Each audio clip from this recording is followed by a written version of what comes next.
আমরা ইতিমধ্যে আমরা প্রায় প্রত্যেক মাসে পূর্ণেন্দুদা বা সুস্থায়ী কৃষি পরিবারের উদ্যোগ এরকম যে প্রত্যেক মাসে চতুর্থ শনিবার একটা আলোচনা সভা করা হয়, যেখানে ক্রেতা বন্ধুরাও আসেন আমার মতো, কৃষক বন্ধুরাও আসেন যারা নিজেরা হাতে কলমে চাষ করেন, আবার কৃষক সংগঠনের বন্ধুরাও আসেন এবং বিজ্ঞানী অধ্যাপক এরাও আসেন। তারা সকলে মিলে এই প্রত্যেক মাসে চতুর্থ শনিবারের আলোচনায় আমরা বিভিন্ন দিক, প্রধানত স্বাস্থ্য এবং আমাদের স্বাস্থ্য এবং তার সঙ্গে সুস্থায়ী কৃষির কি সম্পর্ক, কেন জৈব চাষের যে ফসল সেটা আমাদের প্রেফার করা উচিত, তাতে শরীরে কি কি উপকার, এই পিছিয়ে আমরা এখানে তুলে ধরার চেষ্টা করেছি। আরো হয়তো রিসেন্ট পর্যায়ে মেলা হবে। আপাতত আজকের যে আলোচনা, আমরা একটু লেটে আছি, দুটো জায়গায় আড়াইটে। পূর্ণেন্দুদা একটু শুরু করবেন। খাদ্যে যে মাইক্রোপ্লাস্টিক থাকে, আজকাল প্রচুর রকম ভেজাল হয়। আমি এমনি কলকাতায় বর্ন অ্যান্ড ব্রট আপ, আমরা ভেজাল খেয়েই বড় হয়েছি। এখন আমাদের সরকারের উদ্যোগ, সুস্থায়ী কৃষির উদ্যোগ, বা পূর্ণেন্দুদা ব্যক্তিগতভাবে যখন কৃষিমন্ত্রী ছিলেন তখন থেকে এই উদ্যোগে তিনি একটু, যারা এই কাজ করেন তাদের মধ্যে একটা কোঅর্ডিনেশন করে যাতে সেটা শহরের লোকেদের কাছেও আসতে পারে, ক্রেতাদের কাছে তার উদ্যোগ নিয়েছিলেন। এই সকলের উদ্যোগ মিলিতভাবে আমাদেরকে অনেক উপকৃত করেছে। আমি তাই ব্যক্তিগতভাবে 10 বছর ধরে ক্রেতা হিসেবে জৈব ফসলি, মানে তার সবকিছু, সবজি থেকে গ্রসারি, মাছ মাংস থেকে পনির, মাশরুম, সবই জৈবই আমি ব্যবহার করি। আমার সুযোগ আছে আমার বাড়ির কাছাকাছি বলে। তো এখানে অনলাইনেরও সুযোগ আছে, ইত্যাদি নানান আছে। কিন্তু আপাতত আজকে আলোচনার বিষয় খাদ্যে নতুন ধরনের নানান মাইক্রোপ্লাস্টিক সহ নানান ধরনের ভেজালের যে বিপদ তা ক্রমশ বাড়ছে, সেই সংক্রান্ত বিষয় যাদবপুরের একজন অধ্যাপক, তিনি এ বিষয়ে বিশেষজ্ঞ, তিনি আলোচনা করবেন। তিনি এসেছেন। পূর্ণেন্দুদা একটু ভূমিকা করে প্রশান্ত বিশ্বাস সেই অধ্যাপককে বলতে দেবেন। আপনারা সকলে এসছেন, আপনাদের সবাইকে স্বাগত, সাংবাদিকদেরকেও ধন্যবাদ। দরকার নেই,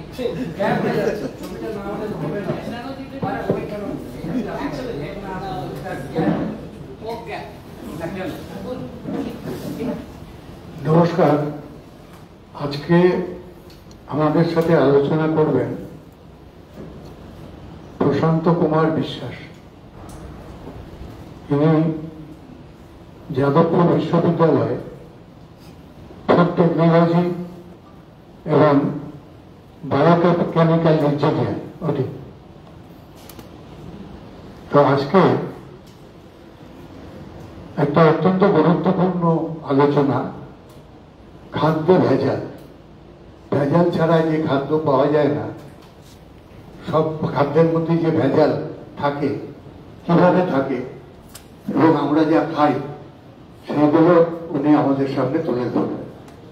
পাশাপাশি তুলে ধরবেন আমাদের যে আধুনিক জীবন, সেই জীবনে কিভাবে মাইক্রোপ্লাস্টিক বা প্লাস্টিক কণা এটা কিভাবে চলে আসছে এবং সেটা আমাদের শরীর স্বাস্থ্য থেকে শুরু করে জল সবকিছুকে কিভাবে নষ্ট করছে।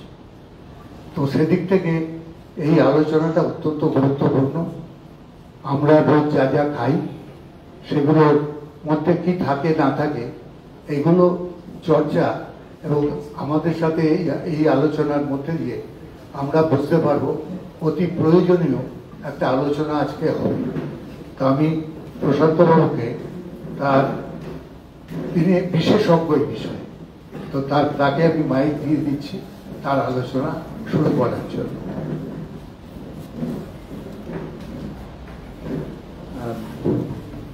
উপস্থিত পূর্ণেন্দু বাবু এবং দোলাদি, আমি বিশেষভাবে আশ্চর্য হই যে সাধারণত আমরা ছোটবেলা থেকে যেটা জেনে এসেছি যে জনপ্রতিনিধি যারা, তারা সাধারণত পলিটিক্যাল কাজকর্মের মধ্যে ব্যস্ত থাকে, তো সেইভাবেই দেখে এসেছি। কিন্তু মানুষের সোসাইটি, মানুষের স্বাস্থ্য, সেটার একদম রুট কজ কি, এলিমিনেট করার জন্য, মানে যেটা আসল কারণ সেইটাকে রিমুভ করার জন্য যে এইভাবে লাগাতার চেষ্টা করে যাওয়া। আমি 3 বছর না 4 বছর আগে বোধহয় জয়নগরে একবার দেখেছিলাম, সেখানেও একইভাবে দেখেছি যে মানে সারাটা দিন সময় নষ্ট করে এই যাতে অর্গানিক যে কালটিভেশন এটাকে যাতে ইমপ্রুভ করা যায় সেইভাবে ওনারা কাজ করছেন।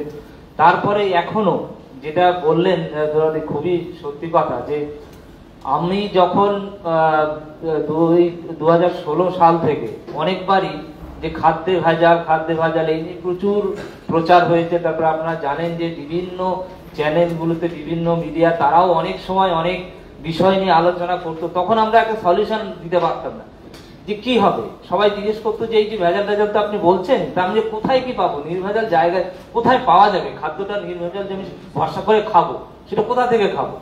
তো অ্যাটলিস্ট কলকাতার মানুষ একটু ভরসা পাবে যে তাদের কাছাকাছি, দেখুন 12-13 কিলোমিটার দূরে, আমরা 12-13 কিলোমিটার কেন 70 কিলোমিটার দূরে ওই এক গ্লাস খেজুরের রস খাওয়ার জন্য আমরা চলে যাই সকালবেলা গাড়ি দিয়ে। অতএব এইখানে যে হার্ট অফ ক্যালকাটা থেকে খুব একটা বেশি দূরে না, এখান থেকে কালেকশন করা কোনো একটা বড় কথা না। যারা একটু স্বাস্থ্য সচেতন বা যারা ভুগছে, সব থেকে বড় কথা যারা ভুগছে তারা আরো বেশি করে এখানে আসার চেষ্টা করে এবং তাদের কাছে একটা বড় সলিউশন বলে আমি মনে করি। যাই হোক, তার জন্য সত্যি আমরা লাকি এবং ওনাদেরকে ধন্যবাদ জানাই তার জন্য। তো যাই হোক, আজকে যে বিষয়টা আলোচনা করব, এই বিষয়টা যারা এখানে আছে তারা প্রত্যেকে আপনারা জানেন যে খাদ্যে ভেজাল খুব মারাত্মক একটা জিনিস, বা চাষবাসে পেস্টিসাইড দেওয়াটাও একটা খুব খারাপ জিনিস, এবং তার জন্য আমাদের যে ধরনের নতুন নতুন রোগ সৃষ্টি হচ্ছে সেটাও মারাত্মক জিনিস। কিন্তু এই জানার পরেও আমাদের তো জানার শেষ নেই, অনেক অনেক বিপদ যেগুলো আমি হঠাৎ করে দেখে বা শুনে না আশ্চর্য হই। যেমন একটা এক্সাম্পল দিচ্ছি, যে হঠাৎ করে একদিন আমি একটা রিপোর্ট দেখলাম যে হায়দ্রাবাদের একটা জায়গা থেকে একটা ওই আমরা জিরে খাই না, জিরে ধরা পড়েছে। সেখানে কি হচ্ছে, সেই ধরা পড়লো কিভাবে, এই ভেজালটা ধরাও যাচ্ছিল। কেন কি, তারা গ্রাস গ্রো মানে ওই যে বাড়িতে যে ঝাড়ু দেওয়া হয়, যে ঘাসের একটা গাছ পাওয়া যায় যেটা মেঘালয়ের দিকে হয়, তার দানাটা দেখবেন একদম জিরের মতো, সেই দানা ওখানে মেশানো হচ্ছে। সব থেকে বড় কথা, এটা ডিফারেন্সিয়েট করতে পারবেন না একদম, কারণ ওই দানা আর এই জিরে একই রকম দেখতে। এইবার প্রশ্ন হলো, তো ডিফারেন্সিয়েট করা যাচ্ছিল না, তো ওরা যেটা করছিল যে জিরের থেকে ওটার একটা সামান্য একটু যে হোয়াইট নয়, মানে আমি বলবো যে জিরের একটা সবুজ একটা আভা থাকে, সেই জিনিসটা ওটাতে নেই। এখন মারাত্মক জিনিস হলো, অনেকেই বলে যে ঠিকই আছে জিরের জায়গায় ওই ঘাসের দানা খাবো তো অসুবিধা তো কিছু নেই, আমাদের না একটু পয়সা লস হবে, হেলথের তো কোনো প্রবলেম হচ্ছে না।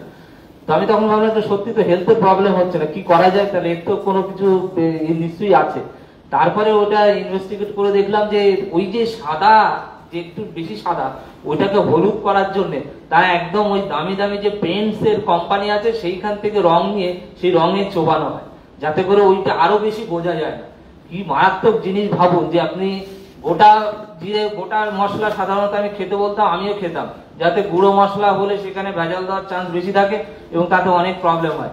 এখন দেখছি গোটা মশলা ওই একই প্রবলেম। জানার পরে আমার মনে হলো যে আপনাদের সঙ্গে এটা শেয়ার করাটা খুব জরুরি। এরকম অনেক কিছু আছে যেটা অনেক নতুন নতুন প্রবলেম আমরা ফেস করছি এবং ভবিষ্যতে ফেস করবো, যেগুলো আমাদের জানাটা ভীষণভাবে জরুরি। আমরা অনেক সময় যে অর্গানিক যে মিশন এটা চালু করছি, অর্গানিক মিশনের সব থেকে বড় কথা যে পেস্টিসাইড দেবো না, কিন্তু তার মধ্যে দেখুন কিভাবে একটা চরম বিপদের মধ্যে আমরা পড়ছি, সেটা অ্যাওয়ারনেসটা এখনই দরকার। এবং আমি বলবো যে আপনারা যেখানে যে কাজ করছেন, যেভাবে কাজ করছেন, যেভাবে সুযোগ পান সেইটাকে তুলে ধরার চেষ্টা করুন। সেটা হচ্ছে ইতালিতে কিছুদিন আগে, বছর 4 আগে একটা গবেষণা হয়েছিল, তাতে দেখা গেছে মাতৃদুগ্ধের মধ্যে মাইক্রোপ্লাস্টিক পাওয়া যাচ্ছে। চিন্তা করুন, একটা মানুষ মায়েরা তারা জল খাচ্ছে, সেই জলের মধ্যে কিছু পরিমাণ হয়তো প্লাস্টিক ছিল, সেই প্লাস্টিক আমাদের অর্গানের মধ্যে দিয়ে পিউরিফাই হয়ে যখন সেটা মাতৃদুগ্ধে কনভার্ট হচ্ছে, তার মধ্যে প্লাস্টিক পাওয়া যাচ্ছে। এবং আমাদের যে একদিনের সন্তান, সে সবে জাস্ট জন্মেছে, সে যে দুগ্ধটা পান করছে, আমরা সবসময় বলি সব থেকে সেফ হচ্ছে মাতৃদুগ্ধ, সেইখানেই প্লাস্টিকের কণা, এবং সেটা একটা দুটো নয়, প্রায় 1 লিটারের মধ্যে 200 থেকে 300 নাম্বার অফ পার্টিকেলস যেটা পাওয়া যাচ্ছে সেটা পেয়েছে। অতএব চিন্তা করুন কি মারাত্মক। এর একটা রুট কজ যদি দেখেন, আমরা সবাই বলবো যে এই প্লাস্টিকের বটল টটল হ্যাঁ অনেক কিছু আমরা জানি, যেটা জানি না যেটা আমরা সাধারণত ভাবতে পারি না, সেই দিকে আমরা যখন রিসার্চ করতে এগোলাম। প্রথমে বলে নেই, আমি ক্যালকাটাতে অনেক এই বিষয়ে যখন কাজ করতে শুরু করলাম, দেখলাম যে ক্যালকাটাতে প্রচুর পরিমাণে জলেও এটা পাওয়া যাচ্ছে।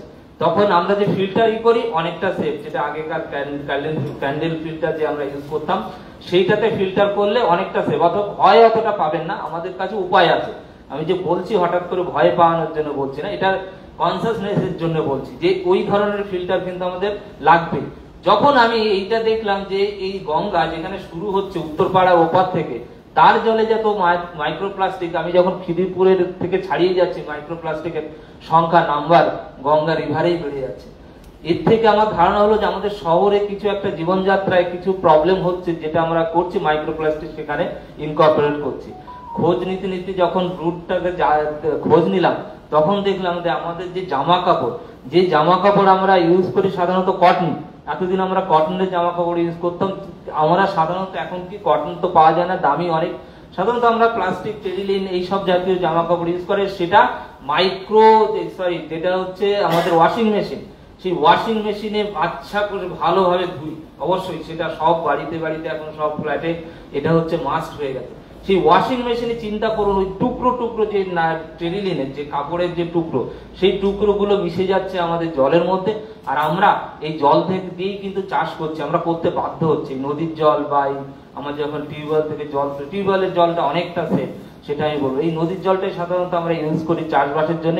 যেখানে ইউজ করছি সেইখানে ফ্রুটস অ্যান্ড ভেজিটেবলস এর যে প্রোডাকশন হচ্ছে, সেখানেও কিন্তু এই মাইক্রোপ্লাস্টিক ভর্তি। এবং সেখানে জলের থ্রু দিয়ে আমাদের যে এই মাইক্রোপ্লাস্টিকের মানে সাইজটা এত ছোট যে এটা একদম ওই গাছের মধ্যে দিয়ে চলে যাওয়া, জলের সঙ্গে চলে যাওয়ার পক্ষে একদম সাফিসিয়েন্ট, সেটা চলে যেতে পারে। অতএব মাইক্রোপ্লাস্টিক আগামী দিনে আমাদের কিন্তু খুব প্রচন্ডভাবে বিপজ্জনক একটা পরিস্থিতিতে চলে আসছে। কারণ আমরা যদি বলি যে ঠিক আছে আমরা শ্যালো টিউবওয়েল থেকে জল নিয়ে চাষ করছি, অতএব ওটাতে কম আছে, কিন্তু আমরা যে মাছ খাই, আমরা যে জলজ যে সব প্রাণী আমরা খাই, মাছ বিশেষ করে, সেই মাছের মধ্যে কিন্তু তারাও জলের উপরে ডিপেন্ডেন্ট এবং জল থেকে মাইক্রোপ্লাস্টিক খাচ্ছে। এবং সেইটা থেকে আমরা আস্তে আস্তে দেখছি যে আমাদের খাদ্য শৃঙ্খলের মধ্যে সেটা চলে আসছে। অতএব এখন আমাদের শুধুমাত্র এই জলের বোতল বা এইগুলো নিয়ে চিন্তা করলেই শুধু হবে না, বিপদ কিন্তু বিভিন্ন আমাদের লাইফস্টাইলের জন্য আস্তে আস্তে আমরা বাড়িয়েই চলেছি। এই বিপজ্জনক বাড়ানোর কিছু গল্প তো এবার ফুডের চলে আসতেই হয়, সেই ফুডের কিছু গল্প বলবো। আমি কিছুদিন আগেই পড়ছিলাম, এখন একটা রুলই হয়ে গেছে, জানেন যে এফএসএসআই এখন হচ্ছে খোলা বাজারে আটা বা এগুলো বিক্রি হয় না। আগে আমরা গম নিয়ে ভাঙিয়ে খেতাম, আমি এখানে তো আটা পাচ্ছি, এটা আমার সৌভাগ্য যে আমি আটাগুলো পাই বা যা ভালো আটা খেতে পারি, সেটা তো ঠিকই আছে। কিন্তু একটা আটা, আমরা জানি যে ময়দা খারাপ, আটা ভালো, এইটুকু জানি, কিন্তু আমরা এইটা ভুলে যাই যে শুধুমাত্র আটা ভালো বললেই চলবে না, আটাটা কিভাবে স্টোর করা আছে এবং আটা যে গম থেকে তৈরি হচ্ছে সেই গমটা কোথায় ছিল। একটা জেনে রাখবেন, বড় বড় কোম্পানি তাদের মেইন টার্গেট থাকে কি, যে সিজনের সময় গম কিনে রেখে সারা বছর ধরে সেই গমটাকে ইউজ করে সেইটা থেকেই তার প্রোডাকশনটা চালিয়ে যাওয়া। কারণ সারা বছর তাদের ফ্যাক্টরিটা চালাতে হবে এবং তাতে অবশ্যই স্বাভাবিকভাবে তাদের যে কোয়ালিটি কন্ট্রোল ম্যানেজার থেকে শুরু করে যা প্রোডাকশন রিলেটেড লোকজন আছে তাদেরকে তো মাইনে দিতেই হবে। অতএব সারা বছর, অতএব সেই 1 লক্ষ তার হয়তো কেজি গম ভাঙাবেন, সেটা তো একদিনে ভাঙাতে পারে না, সারা বছর ধরে ভাঙাবে। এটা স্টোর কোথায় করবে? এটা স্টোর করতে গেলে একটা সাইলো করতে হবে, যে সাইলোর কনসেপ্টটা আমাদের এখানে খুব কম। আমরা মোটামুটি একটা জানি যে বস্তা বা কিছু জায়গায় স্টোর করি। এই স্টোরিং এ কত বিপদ হচ্ছে দেখুন। কিছুদিন আগে আমি বেবি ফুড নিয়ে কাজ করেছিলাম, সেই বেবি ফুডের মধ্যে প্রচুর পরিমাণে আফলাটক্সিন পেয়েছে। আফলাটক্সিনটা কি, আমি সবাইকে বলি যে আমাদের যে বাঙালিদের যে ড্রিম, যেটা অলিম্পিক মেডেল আনা বা ভারতবর্ষের ড্রিম অলিম্পিক মেডেল আনা, এটা আনতেই পারবে না। কারণ হচ্ছে গোড়ায় গলদ। একটা বাচ্চাদের আমরা যা জিনিস খাওয়াচ্ছি, বেবি ফুড হিসেবে খাওয়াচ্ছি, সেই বেবি ফুডের মধ্যে লাখ লাখ আপনার মাইক্রোটক্সিন ওখানে আছে। তার মধ্যে একটা হচ্ছে আফলাটক্সিন। আফলাটক্সিনের সব থেকে মেজর কাজ হচ্ছে আপনার এই যে গ্রোথ, আমাদের যে প্রোটিন আমরা যে খাচ্ছি, 1 কেজি প্রোটিন তার মধ্যে মাত্র 200 গ্রাম আপনার কাজে দেবে, একদম বাংলা কথায় যদি আমি বলি, আর 800 গ্রাম আপনার এমনি জলে চলে যাবে।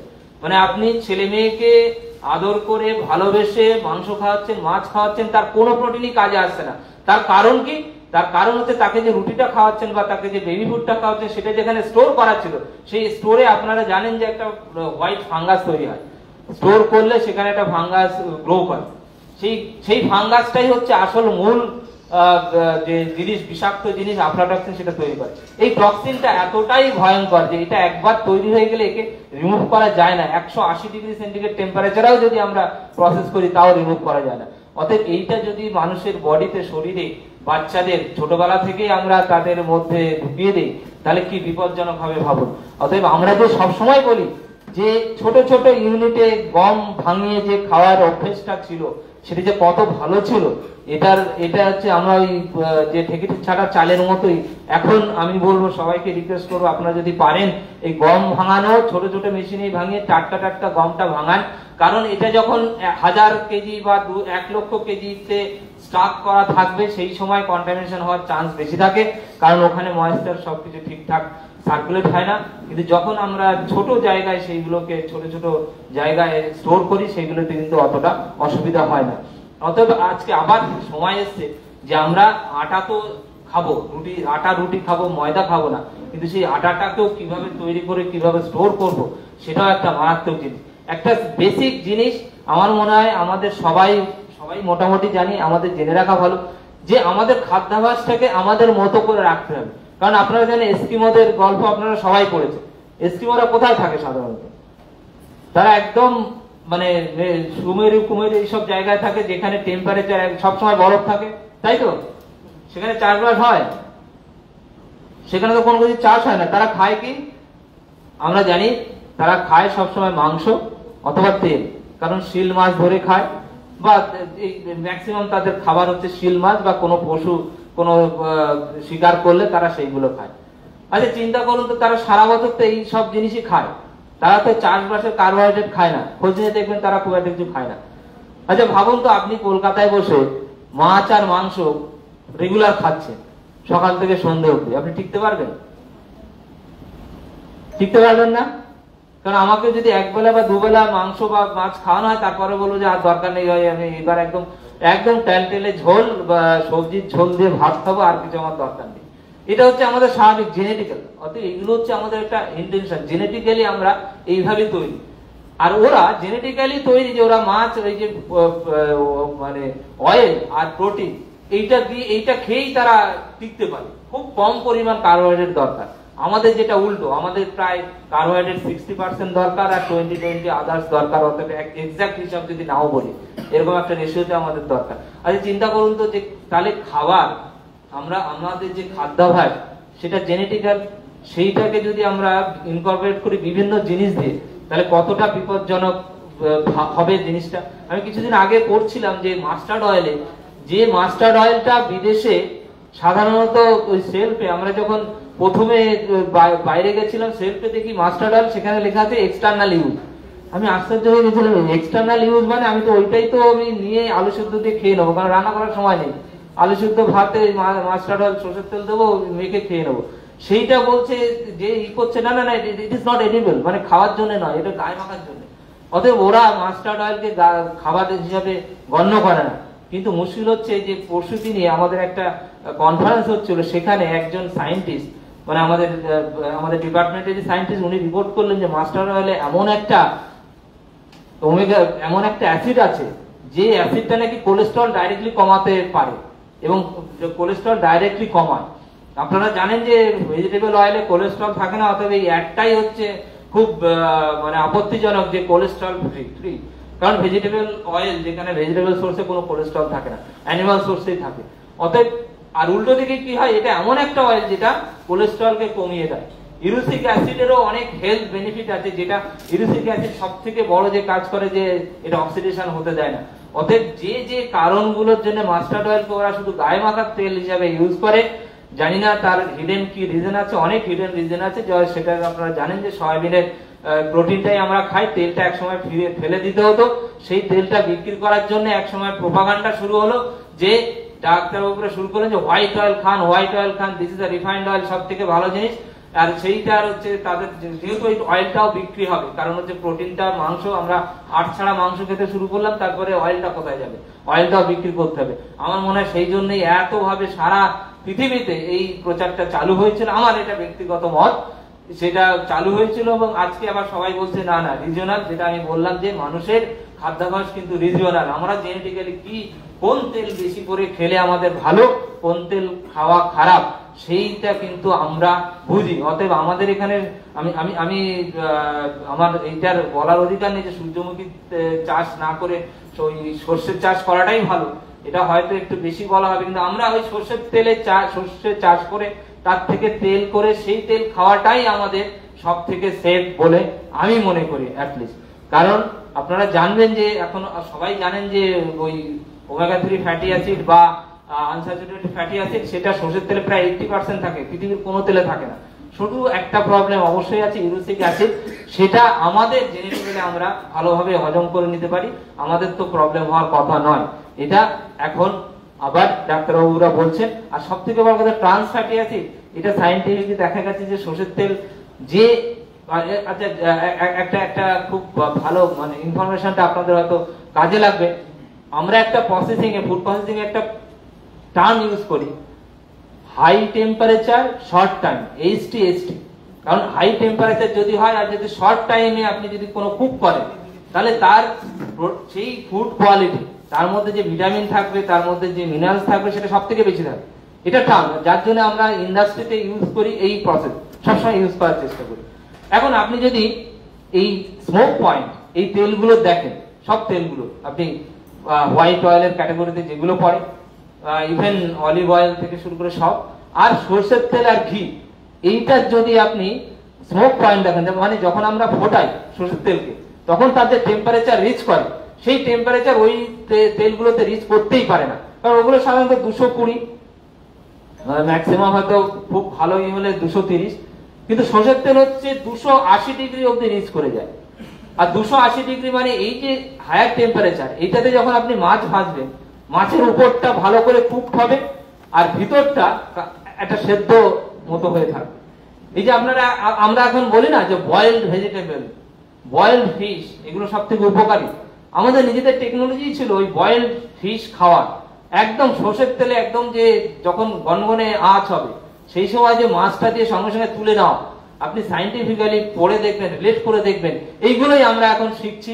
এবং সেটা হচ্ছে ওয়েস্টার্নাইজেশন, ওয়েস্টার্ন পিপলদের হাত ধরে, যে এইরকম short high temperature short time cooking করে আপনারা খান, এবং আমরা খেতাম এক সময়। অতএব মাছ ভাজা খাওয়া, তেল একটু হয়তো যায়, হয়তো মনে হয় যে তেল বেশি খাচ্ছি, এটাতে কিন্তু অন্য উপকারও আছে। আমরা যে ভাজা টাজা গুলো খাই সরষের তেলে, আমি এখানে হয়তো ডিআরসিসির প্রতিনিধি ওনারাও আছেন, ওনাদের একটা প্রজেক্টের আন্ডারে একটা স্টাডি করেছিলাম। সেটা ছিল যে কোন কুকিং অয়েলে সব থেকে বেশি আপনার নিউট্রিটিভ ভ্যালু থাকে। সরষে ঘিতে তো সব থেকে বেশি থাকে, কারণ ঘিয়ের টেম্পারেচার হচ্ছে 400 ডিগ্রির কাছাকাছি। ঘি হচ্ছে বেস্ট কুকিং অয়েল। তারপরে যদি কোনো কুকিং অয়েল থাকে তাহলে সেটা সরষের তেল, কারণ এটা সরষের তেলের মধ্যে হাই টেম্পারেচারের জন্য এটা বেশি মানে সময় লাগে না, তাড়াতাড়ি ভাজা হয়। আর তাড়াতাড়ি ভাজা হয় বলে এর মধ্যে যেসব গুণগুলো থাকে, সবজির গুণ, সেইগুলো থাকে। আপনারা অবশ্যই যেটা এগ্রিকালচার ফিল্ডে জানেন যে এই যে এখন অবধারিত ভাবে জমির যেহেতু কমে যাচ্ছে, মানে ফার্টিলিটি কমে যাচ্ছে, অতএব তার মিনারেলস কন্টেন্ট বা ভিটামিন কন্টেন্ট কমে যাচ্ছে। অতএব আমাদেরকে চেষ্টা করতে হবে আরো যেসব ভাবে আমরা জিনিসটাকে রিকভার করে ঠিকঠাক ভাবে জিনিসগুলোকে আমরা ইউজ করতে পারি। সেদিন একটা রিপোর্ট পড়ছিলাম, রিপোর্ট না, সেদিন বলা ভুল, বেশ কয়েক বছর দিয়ে হয়ে গেছে। সেই সময় দেখছিলাম যে একটা কোম্পানি মানে ভিজিট করতে গিয়ে তাদের ওখানে প্রচুর পরিমাণে এই যে চিপস থাকে না, প্রচুর পরিমাণে চিপসের প্যাকেট পড়ে আছে একটা জায়গায়, এটা স্টোর করা। আমি ভাবলাম যে চিপস গুলোতে এরা হয়তো চানাচুর তৈরি করার আর কি ফ্যাক্টরিটার নাম বলতে পারবো না। তারা কি করছে ভাবুন, কতটা কিভাবে আমরা ভেজাল তো শুধু নয়, মানে এই প্রসেসিং এর প্র্যাকটিসে কত ভাবে ক্ষতি করছি আমরা। তা আমি দেখলাম যে ওরা চিপস তৈরি করে না, চিপস হয়তো কিনে এনে এই করে। তাই বললাম যে ভালো, আপনারা কোথা থেকে, কোন কোম্পানি থেকে চিপস করেন, এটার অয়েল কোয়ালিটি ভালো আছে কিনা। আমরা যখন অডিটের ইন্সপেকশনে যাই সেই সময় একটু কথা হচ্ছে। বলো না আমরা সাধারণত ভেন্ডার থেকে নিয়ে নিই। এবার ভেন্ডার থেকে নিয়ে নেই, গিয়ে হঠাৎ করে আমি কিউরিসিটির জন্য প্যাকেট একটা নিলাম, দেখলাম যে সেইটা অলরেডি এক্সপায়ারি ডেট 6 মাস আগে পেরিয়ে গেছে। চিন্তা করুন, চিপস, আলুর চিপস, পটেটো চিপসের যত বড় বড় কোম্পানি আছে, এই যে এক্সপায়ারি ডেট পেরিয়ে যাওয়ার পরে সেই প্রোডাক্টগুলো কোথায় ইউজ হচ্ছে, তাহলে ভাবুন। সেগুলো চানাচুরের যে প্যাকেট, গুঁড়ো চানাচুর তার মধ্যে মিশিয়ে দিয়ে আমাদেরই খাওয়ানো হচ্ছে। মাঝে মাঝে আমারও ইচ্ছা হয় চানাচুর খাওয়ার বিকেলে, বা এই মুড়ির সঙ্গে এই খাবার। আমি অনেককে বলি যে বিস্কিট খাওয়া খারাপ, কেন খারাপ এক্ষুনি বলবো, তার থেকে মুড়ি খান, মুড়ি বাদাম চানাচুর দিয়ে খান। তারপর থেকে আমি কাউকে আর বলি না যে মুড়ি বাদাম অব্দি থেমে যায়। সব থেকে লোভনীয় জিনিসটা আর খেতে বলি না, কারণ চানাচুরটা ওইরকম ভাবে তৈরি হচ্ছে। ভাবতে পারেন একটা মেয়াদ উত্তীর্ণ জিনিসগুলো কিভাবে ইন্ডাস্ট্রিতে ইউজ হচ্ছে, আর ওইটার ট্রেসটা পাওয়া যায় না। মুশকিল হচ্ছে এটাই, যখনই কোনো ফুড যখন প্রিপেয়ার্ড হয়ে যায়, তারপরের সেই কোয়ালিটি প্যারামিটার সেই প্রোডাক্টের জন্যই ঠিক করা থাকে, অন্যগুলো টেস্ট করা হয় না। সেটা হচ্ছে আর এক বিপজ্জনক। অতএব যখনই মানে চানাচুর অ্যাটলিস্ট কিনবেন, তখন দেখবেন যে একদম গুঁড়ো গুঁড়ো জিনিস, একদম সহজ কথায় বলি, আপনারা বলেন যে পেস্টিসাইড ফুডের মধ্যে আছে। পেস্টিসাইডটা যখন আমি আমার ইন্ডাস্ট্রিতে নিয়ে এসে ওই পেস্টিসাইড যুক্ত যে গম বা চাল, সেটা নিয়ে এসে যখন আমি প্রোডাক্টে কনভার্ট করব, তখন আমার আর ওই পেস্টিসাইডের দায় থাকে না। আমার ওই প্যাকেটে লিখতে হয় কম্পোজিশন, প্যাকেটে যে যে কম্পোজিশন লিখতে হয় আমার ওইটাই আমার দায়, মানে ওইটা কমপ্লাই করা। তার আগদার কি আছে না আছে, তার মধ্যে আফলাটক্সিন আছে কি না আছে, সেটা আমার দায় নেই। এটা হচ্ছে সব থেকে বড় মারাত্মক জিনিস, যেটা মেয়াদ উত্তীর্ণ ওই খাবারগুলোতে গ্রো করে। সে যখন প্রসেস ফুডটা তৈরি করে, তার তো আর ওর দায় না, সে তো আর চানাচুরের কোয়ালিটিটা মেনটেন করবে না, সরি, সে তো আর চিপসের কোয়ালিটি মেনটেন করবে না, সে তো চানাচুরের কোয়ালিটি যা যা লাগে সেইগুলো মেনটেন করবে। অর্থাৎ এইখানে একটা প্রবলেম আছে, যে প্রবলেম গুলো থেকে এখানে পাশ কাটিয়ে বেরিয়ে যাওয়া যায়। কিন্তু আমাদের সতর্ক থাকতে হবে, এবং আমাদের জিনিসটা থেকে যাতে আমরা ঠিকঠাক থাকি। এই যে এক্ষুনি বলছিলাম যে মুড়ি আর চানাচুর, দেখুন আমরা লাইফস্টাইল, আমি যে এক্ষুনি বললাম যে আমরা জেনেটিক্যালি একটা হ্যাবিট, আমরা নিজেদের হেলথটাকে যদি ঠিক না রাখতে পারি সব সর্বনাশ হয়ে যাবে। তার একটা বড় জিনিস কিভাবে আমরা অভ্যস্ত হয়ে যাচ্ছি। আমরা সকালে সবসময় এখন বিস্কিট খাই প্রত্যেকে, মানে এখন আগে যেটা আগে অনেকে বলে যে কি বিস্কিট ছাড়া খাবো কি, তা আমি তাদের বলি আমরা অনেক কিছু ভুলে গেছি, যে মুড়ির মোয়া, তারপরে নারকেলের নাড়ু, তারপরে হচ্ছে সুজির পায়েস, তারপর কত কিছু, চিড়ের পোলাও, তারপরে চিড়ে, এই দই চিড়ে, অনেক কিছু ভুলে গেছে। ভুলে গিয়ে যেটা শুরু করেছি সেটা হচ্ছে বিস্কিট। বিস্কিটে আমার আপত্তি নেই, বিস্কিট ভালো তৈরি করলে। এখন অনেকে একটা সেন্ট জেভিয়ার্স স্কুলে গিয়ে স্টুডেন্টদের সামনে যখন বলছে, ওই একটা ছেলে খুব ভালো একটা প্রশ্ন করেছিল, আমি সেটা হঠাৎ থতমত পেয়ে গেছিলাম। তারপরে ভেবে 2 মিনিট ভেবে আমাকে আনসার দিতে হয়েছিল। তাকে আমি যখন বলছি যে বিস্কিটের প্রবলেম বা ব্রেডের প্রবলেম, বেকিং এ কি কি প্রবলেম, সে হঠাৎ করে জিজ্ঞেস করেছিল, স্যার ওই বাইরের ওয়েস্টার্ন যে কান্ট্রি, তারা তো রেগুলার এটা খায়, মানে তাদের স্টেবল ফুডই তো হচ্ছে ব্রেড। তখন আমি ভাবলাম যে সত্যি তো, তারপরে চিন্তা করলাম না, এটা তো সত্যি নয়, তার মধ্যে আবার একটু প্রবলেম আছে। প্রবলেমটা হচ্ছে ওদের যে ওয়েদার, ওই ওয়েদারে মানে যেটা টেম্পারেচার বা যে ময়েশ্চার কন্টেন্ট, ওই টেম্পারেচার ময়েশ্চার কন্টেন্টের জন্য যে ব্রেডটা তৈরি করে তার মধ্যে যে ইনগ্রেডিয়েন্টস দিতে হয় আমাদের সেটা দিলে হয় না। আমাদের আরো তার সঙ্গে বেশি কিছু, যেটা আপনারা জানেন যে প্রিজারভেটিভ, যে প্রিজারভেটিভস গুলো ব্রেডেও দিতে হয়, যে প্রিজারভেটিভস এর সঙ্গে অ্যান্টিঅক্সিডেন্ট দিতে হয়, নাহলে তেল চিটে গন্ধ হয়ে যাবে। যেটা আমাদের এখানে এত সূর্যের আলো, আমাদের এখানে এত ময়েশ্চার, এত টেম্পারেচার, যে ওইগুলো গ্রো হতে বাধ্য, মোল্ড গ্রো করে যায়। অতএব এই টেকাতে গেলে এটা করতে হয়, সেই জন্য আমাদের রেগুলার খাওয়া উচিত না। বিস্কিটের প্রবলেম হচ্ছে আজ থেকে 16 বছর আগেও মানুষ অতটা জানতো না, সায়েন্টিস্টরা অতটা জানতো না। আপনারা জানেন যে মেডিকেল সায়েন্স উন্নতি হচ্ছে, অনেক ইনস্ট্রুমেন্ট আমরা আবিষ্কার হয়েছে, সেই ইনস্ট্রুমেন্ট দিয়ে আমরা রোগ যেমন বের করতে পারছি আজকাল, তেমনি ফুডের রোগও আমরা বের করতে পারছি। এই বিস্কিটের ফুডের রোগ হচ্ছে অ্যাক্রিলামাইড, যে অ্যাক্রিলামাইডটা 110 ডিগ্রি সেন্টিগ্রেড টেম্পারেচার অবধি সেফ থাকা হয় না, তার সেই টেম্পারেচারের উপরে গেলেই হয়। এখন চিন্তা করুন, আমাদের বাঙালিদের যে অভ্যেস ছিল আমাদের গ্রাম বাংলায়, সেই অভ্যেসটা হচ্ছে আমরা সাধারণত ঝোল রান্না করে খেতাম, বা ওই হাই টেম্পারেচারের ওই যে আমি ভাজা বললাম ওইটা খেতাম, উপরের একটা পর্দা মতো জায়গায় ভাজা হতো। এই ঝোলের টেম্পারেচার কোনোদিনই 102, 3 বা 5 এর বেশি ওঠে না, কারণ ওয়াটারের বয়েলিং টেম্পারেচার 100, 106। এটাতে ওই অ্যাক্রিলামাইড বা এইসব হওয়ার কোনো জায়গাই থাকে না। বেকিং এর টেম্পারেচার কত 180 150 কেক টেক সবকিছু কুক হচ্ছে। আপনারা একদম অ্যাক্রিলামাইড গুগলে গিয়েই টাইপ করে দেখুন এটা কতটা সর্বনেশে।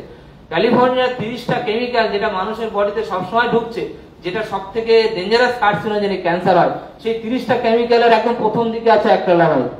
কারণ এটা ফুডের মধ্যে ন্যাচারালি তৈরি হচ্ছে। আমরা এখন তন্দুরি খাওয়া থেকে শুরু করে বেকড ফুড তো দিন রাত খাচ্ছি। ইভেন আজকে সকালবেলা মানে স্বীকার করতে অসুবিধা নেই, আমিও বিস্কিট খেয়েছি, কিছু আমাদের করার নেই।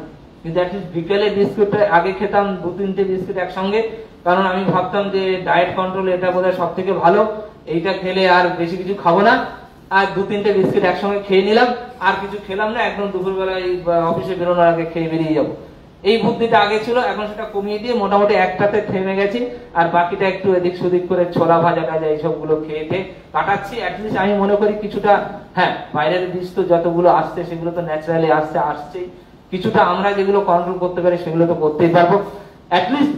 অ্যাটলিস্ট আপনাদের দেখে যাতে আপনাদের নেক্সট জেনারেশন শুধুমাত্র অ্যাডের উপরে বেস করে ওই কর্নফ্লেক্স খাওয়াটা না আসে।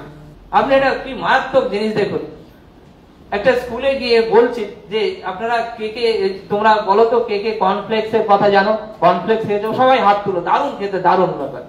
আমি বললাম হাত তুলুন তো কে কে রাইস ফ্লেক জানো, কোনো হাত উঠছে না। তাহলে তোমরা রাইস ফ্লেক কি জিনিস জানো না? বলে না। বলে কি? আমি বললাম চিড়ের কথা জানো? বলে হ্যাঁ, সবাই হাত তুলে, হ্যাঁ চিড়ে তো আমি জানি, কিন্তু খেতে ভালো লাগে না। তাহলে লাস্ট কবে তোমরা চিড়ে আর দই দিয়ে ভালো করে কোনো একটা সন্দেশ বা আমাদের যে গুড় এটা দিয়ে খেয়েছি আমি জানি না। কবে আমরা আমাদের ছেলে মেয়েদের খাইয়েছি, পারি না। মাঝে মাঝে আমরা আর কি বলবো, ওরা এমন ভাবে প্রতিরোধ করে, মাঝে মাঝে বিভিন্ন রকম খাবার দিতে হয়, কিন্তু অ্যাটলিস্ট সপ্তাহে 5 দিন তো আমরা মোটামুটি একটু ভালো জিনিস দিতে পারি। এই চিড়ের গল্পটা তাদের শোনাতে পারি এবং চিড়েটা খাওয়াতে পারি। কারণ কর্নফ্লেক্সের সব থেকে অসুবিধা, সেটাও কর্ন থেকে তৈরি হয়, কোনো অসুবিধা নেই, সাইন্টিফিক্যালি কোনো ঝামেলা নেই। কিন্তু ওইটা ওয়েস্ট বেঙ্গলে তৈরি করা, ওয়েস্ট বেঙ্গলে যে প্রসেসিং হয়, বা ভারতবর্ষের এই হিউমিডিটিতে, এই ক্লাইমেটে ওটা যখন স্টোর করা হয়, সেইটা যে টেম্পারেচারে হয়, তার জন্য ওর যে মানে আপনার ফাঙ্গাস গ্রো করে, সেই ফাঙ্গাসের মধ্যে কিন্তু অনেক টক্সিন থাকে, যেটা আমাদের শেষ করে দিচ্ছে বাচ্চাদের। সেই টক্সিন গুলো থেকে আপনার মুক্তি পাওয়ার উপায় নেই। অথচ আমাদের এখানে ন্যাচারালি যে রাইস, যেটা দেখবেন চাল একদম খুব ভালো থাকে ন্যাচারালি। চালের এটাই ওয়েদার, চালের এটাই হচ্ছে টেম্পারেচার, এই টেম্পারেচারে চাল থাকে। একটু ড্রাই করে রেখে দিলে, আপনি ভুট্টা বা কিছু ড্রাই করে রেখে দিলে হয়তো থাকবে না। আপনাদের অভিজ্ঞতা কি বলে আমি জানি না, আপনাদের অভিজ্ঞতা আমার থেকে বেশি। যে ভুট্টা, সেইগুলো কি আমাদের এখানে এই ওয়েদারে যেরকম আমরা চাল রাখতে পারি সেরকম রাখা যায় কোনোদিন? কারণ ওটা কোল্ড, ওর টেম্পারেচার লো দরকার। যার জন্য দেখবেন এটা সাধারণত আমার যেটা মনে হয়, এটা ক্লাইমেটিক কন্ডিশনটাই একটু ঠান্ডা জায়গা, যেটা হচ্ছে আমাদের যে পাহাড়ি এরিয়া এটাতে বেশি হয়, বা যেখানে একটু ড্রাই জায়গা সেগুলো বেশি থাকে। এটা ময়েস্ট জায়গায় থাকবে কি করে? অথচ সেই কর্নফ্লেক্সটা আমরা অঢেল ভাবে, তার মধ্যে আয়রন ফর্টিফিকেশন কত কিছু করে টোরে আমরা খাচ্ছি। খাওয়ার পরে আমরা শেখাচ্ছি বাচ্চাদের খাওয়াতে কর্নফ্লেক্স আর মিল্ক, আর তার সঙ্গে রাইস ফ্লেকটাকে বাদই দিয়ে দিচ্ছি, ছিঁড়ে কেউ জানে না। অতএব আমরা আমাদের যে ফুড হ্যাবিটটাকে কিভাবে চেঞ্জ করে দিচ্ছি একটুখানি ভেবে দেখুন। একটা সিম্পল আর একটা উদাহরণ দিচ্ছি। আমরা এখন বাড়িতেও তাই হয়ে গেছে। সেদিন মানে আমি বাড়িতেও দিন রাত ঝামেলা করতে হয়। ঝিরিঝিরি আলু ভাজা খান তো আপনারা? ঝিরিঝিরি আলু ভাজা খান? এইগুলো কিন্তু মানে হ্যাঁ একদম অনুষ্ঠান বাড়িটারি এখন ছেয়ে গেছে। ঝিরিঝিরি আলু ভাজা বা চিপস, এখন সবাই একটু চিপস দিয়ে ডাল দিয়ে খেয়ে নেওয়া যায়, যাতে সময় কম, তাহলে আরো বেশি নিবে। আগে আমরা কি করতাম, এটা ডোমো আলু ভাজা করতাম। আপনি চিন্তা করুন, এই যে আমি যেটা বললাম যে অ্যাক্রিলামাইড যে কেমিক্যাল, এই কেমিক্যালের সাথে আরো অনেক কেমিক্যাল তৈরি হয়, যেগুলো হাই টেম্পারেচারে যত আপনি পাতলা করবেন জিনিসটা, তাতে সারফেস এরিয়াগুলো বেড়ে যায়। মানে একদম এই ভাষায় হচ্ছে তার ওই মানে যেখানে তেলটা তার সঙ্গে ফুটছে সেই এরিয়াটা বেড়ে যাচ্ছে। মানে এইটাকে যদি আপনি 2 টুকরো করে দেন, দেখবেন দুটো, এখানে যদি 5 স্কোয়ার ফিট থাকে, এটা হয়ে যাবে 10 স্কোয়ার ফিট, দুটো হয়ে গেল। তাহলে আপনি আলুকে যেই একটা চিপসের মতো করে পাতলা পাতলা করলেন, ডাবল হয়ে গেল, অতএব সে ডাবল রিয়াকশন করতে পারে। আপনি চিন্তা করুন, একই 200 গ্রাম আলু, সেটা যখন ডোমো ডোমো করে ভাজা করবেন, সেটাতে দেখবেন ভিতরে বেশ মোটা মোটা, তার ভিতরটা একদম সেদ্ধ মতো হবে, উপরটা একদম চিপস। যেটা পৃথিবীতে সব থেকে যে এটাও খুব ভালো, এটা যদি আপনি ওই ডুমো আলু ভাজা না বলে, আমি আমার বাড়িতে আমার বাচ্চাকে বলি ফ্রেঞ্চ ফ্রাই। ফ্রেঞ্চ ফ্রাই কিন্তু খুব ভালো, ওর দেখবেন উপরে ফ্রাইটা হয়, ভিতরে কিন্তু একটু সেদ্ধ মতো থাকে ওইটা। আর যদি চিপস কি করেন তাহলে দেখবেন একদম কুড়কুড়ে হয়, কিন্তু ওর এক্সপোজ এরিয়াটা অনেক বেশি বিষ তৈরি হয়, অনেক বেশি। এই বিষের পরিমাণটা আপনি চিন্তা করতে পারবেন না, প্রায় 300 to 400 টাইমস। মানে আমরা একটা আলু ভাজা বা আলু ভাজা খাওয়াটা খারাপ, ওইটা হচ্ছে 300 গুণ খারাপ। আর যদি ওই শুধু প্রসেস, আর এখন আমরা সব জায়গায়, মানে যে কোনো জায়গায়, মানে অনুষ্ঠান বাড়ি থেকে শুরু করে বাড়িতেই আমরা ঝিরি আলু ভাজা, এবং সেইটা না হলে আমাদের সম্মান থাকে না। আগেকার যে ডুমো ডুমো আলু ভাজা, সেই আলু ভাজাটাই আমরা একদম শেষ করে দিচ্ছি। এরপরে এই দেখুন, আমরা যখন আর কি এই রান্নাঘরে আরো একটা কিছু জিনিস আমরা ইউজ করি, খুব মানে কি বলবো সফিস্টিকেটেড ওয়েতে, সেই ইউজ করার ওয়ে হচ্ছে, সেটা আপনারা জানেন সব, হচ্ছে আমরা যে ফ্রাইং প্যান গুলো ইউজ করি, যে অয়েল কম লাগে। আমাদের শেখায় না হয় কি করে যে অয়েল খাওয়া খুব খারাপ, অতএব ফ্রাই এমন ভাবে করুন যে ফ্রাইং প্যানে, এই যে প্যান, এখানে হচ্ছে অয়েল লাগবে না, ফ্রাইং প্যানে আপনারা আরামসে ইউজ করতে পারেন। এখন অয়েল তো খারাপ, এটা আমরা জানি, অয়েল সবসময় পরিমিত পরিমাণ খেতে হয়। অয়েল খারাপ কেন? আমিও বলবো যে বেশি খাওয়া খারাপ। তার কারণ হচ্ছে, যদি এটা বেশি ফ্রাই করেন তাহলে ট্রান্স ফ্যাটি অ্যাসিডে কনভার্ট হয়ে যায়, যেটা খারাপ। আর একটা হচ্ছে ক্যালোরি অনেক বেশি, কারণ মাংস বা হচ্ছে ভাতের যে ক্যালোরি, তার থেকে এখানে ডাবল, মানে 9.1 ওর যদি ক্যালোরি হয়, আর এর কিলো ক্যালোরি হচ্ছে 4.1, তাহলে বুঝতে পারছেন ক্যালোরি অনেকটা বেশি, সেটা জমে যায় ডাইরেক্টলি। এটা তো খারাপ, খাবার তো অবশ্যই খারাপ। কিন্তু এই শুধুমাত্র মানে এই যে জিনিসটা বলতে, যখন আমরা ফ্রাইং প্যানে ইউজ করি, সেখানে ডাইরেক্টলি একটা বিষ যে জিনিসটা তৈরি হয়, যেটা ফিউমটা তৈরি হয়, সেই ফিউমটা কিন্তু আমাদের রোগ সৃষ্টি করে।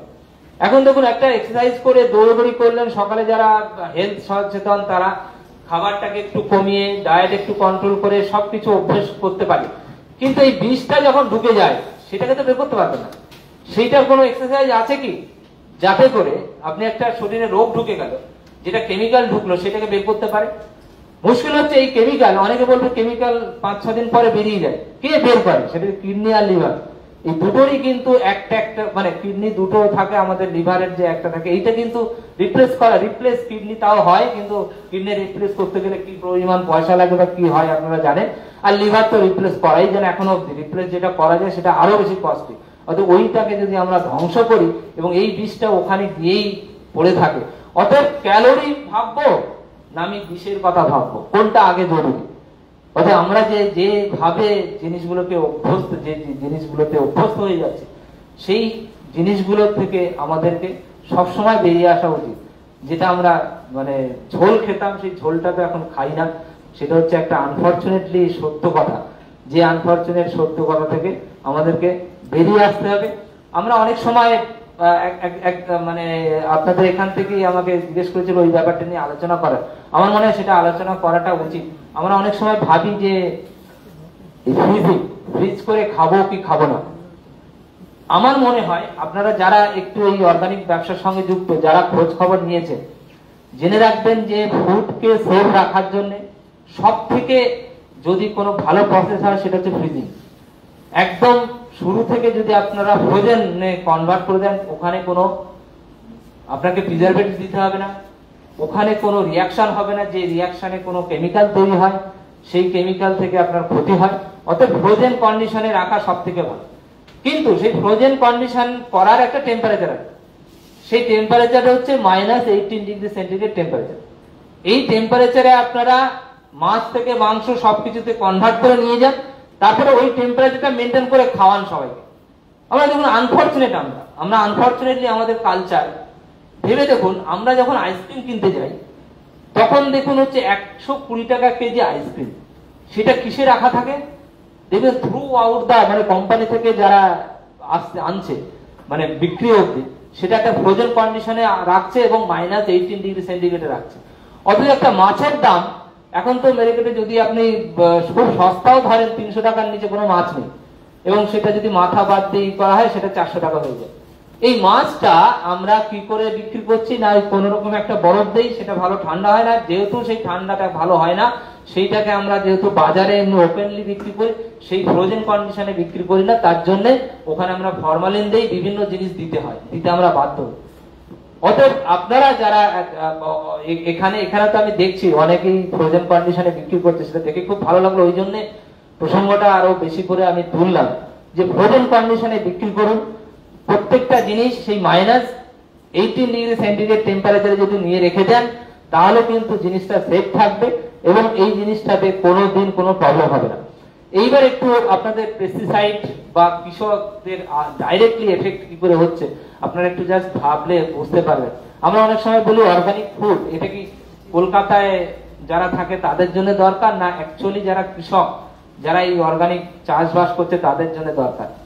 এইটা ভাবতে গিয়ে আমি একটা স্টাডি করেছিলাম, তাতে দেখেছিলাম যে আপনাদের যে গ্রাম বাংলায় যারা যারা কি পেস্টিসাইড দিচ্ছে খেতে খামারে, তাদের যে অ্যাডজাসেন্ট পুকুরগুলো থাকে সেই পুকুরগুলোর কি কন্ডিশন। এই পুকুরগুলোতে সব থেকে বড় ক্ষতি হচ্ছে, এই পুকুরগুলোতে দেখবেন যে ওই ডিডিটি হিসাবে হয়তো পাওয়া যায় না, বা ওই আপনারা যে যেটা ফিউরালগেট বা আইসো থায়ানল এই যে পেস্টিসাইড গুলো ইউজ হয়, তেলগুলো ইউজ হয়, সেই জিনিসগুলো হয়তো ওইভাবে থাকে না, অ্যাজ ইট ইজ আপনি খুঁজবেন পাবেন না। কিন্তু আপনারা জানেন যে এই কম্পোনেন্ট গুলো যখন ভেঙে যায়, ধরুন ওই খেতে আছে, আপনি ছড়াচ্ছেন, গাছের মধ্যে কিছু গেল, ফসলের মধ্যে থেকে চলে এলো, আমরা সেটা খাচ্ছি, আমরা চিৎকার চেঁচামেচি করছি যে অর্গানিক অর্গানিক অর্গানিক। আপনারা যখন যারা চাষ করছেন তারা যখন ওই জিনিসটা ওই ক্ষেতের ওখানে আছে বা তাদের পুকুরে আছে, এইটা ভেঙে যায়। এটা ভেঙে কি হয় আপনারা জানেন যে মানে সোজা বাংলায় বলতে গেলে অ্যাটম বোম সব থেকে বেশি পাওয়ারফুল, কারণ সেটা সব থেকে ছোট অ্যাটমিক ভাবে ওটা রিয়াক্ট করে। এই যে পেস্টিসাইড গুলো ভেঙে যায়, কোম্পানিরা বলে যে পেস্টিসাইড ওপরে আমার দায়, ঠিক আছে 15 দিন পরে হারভেস্ট করুন, আপনি বেঁচে যাবেন, ফসল থেকে সেটা ফসলে আর থাকবে না, পেস্টিসাইড আর রইল না। কিন্তু যেটা থেকে গেল ওই পেস্টিসাইডের যে ভগ্নাংশ, যেটা ভেঙে সূর্য আলোকে বা অক্সিডেশন হয়ে যে কম্পোনেন্ট গুলো ওখানে থেকে যায়, সেইটা কিন্তু হাজার হাজার গুণ বেশি ক্ষতিকারক। যে ক্ষতিকারকের একটা উদাহরণ যদি আমি দিই, একটা উদাহরণ আমি রেগুলার আমরা যে খাই তার একটা উদাহরণ দিচ্ছি।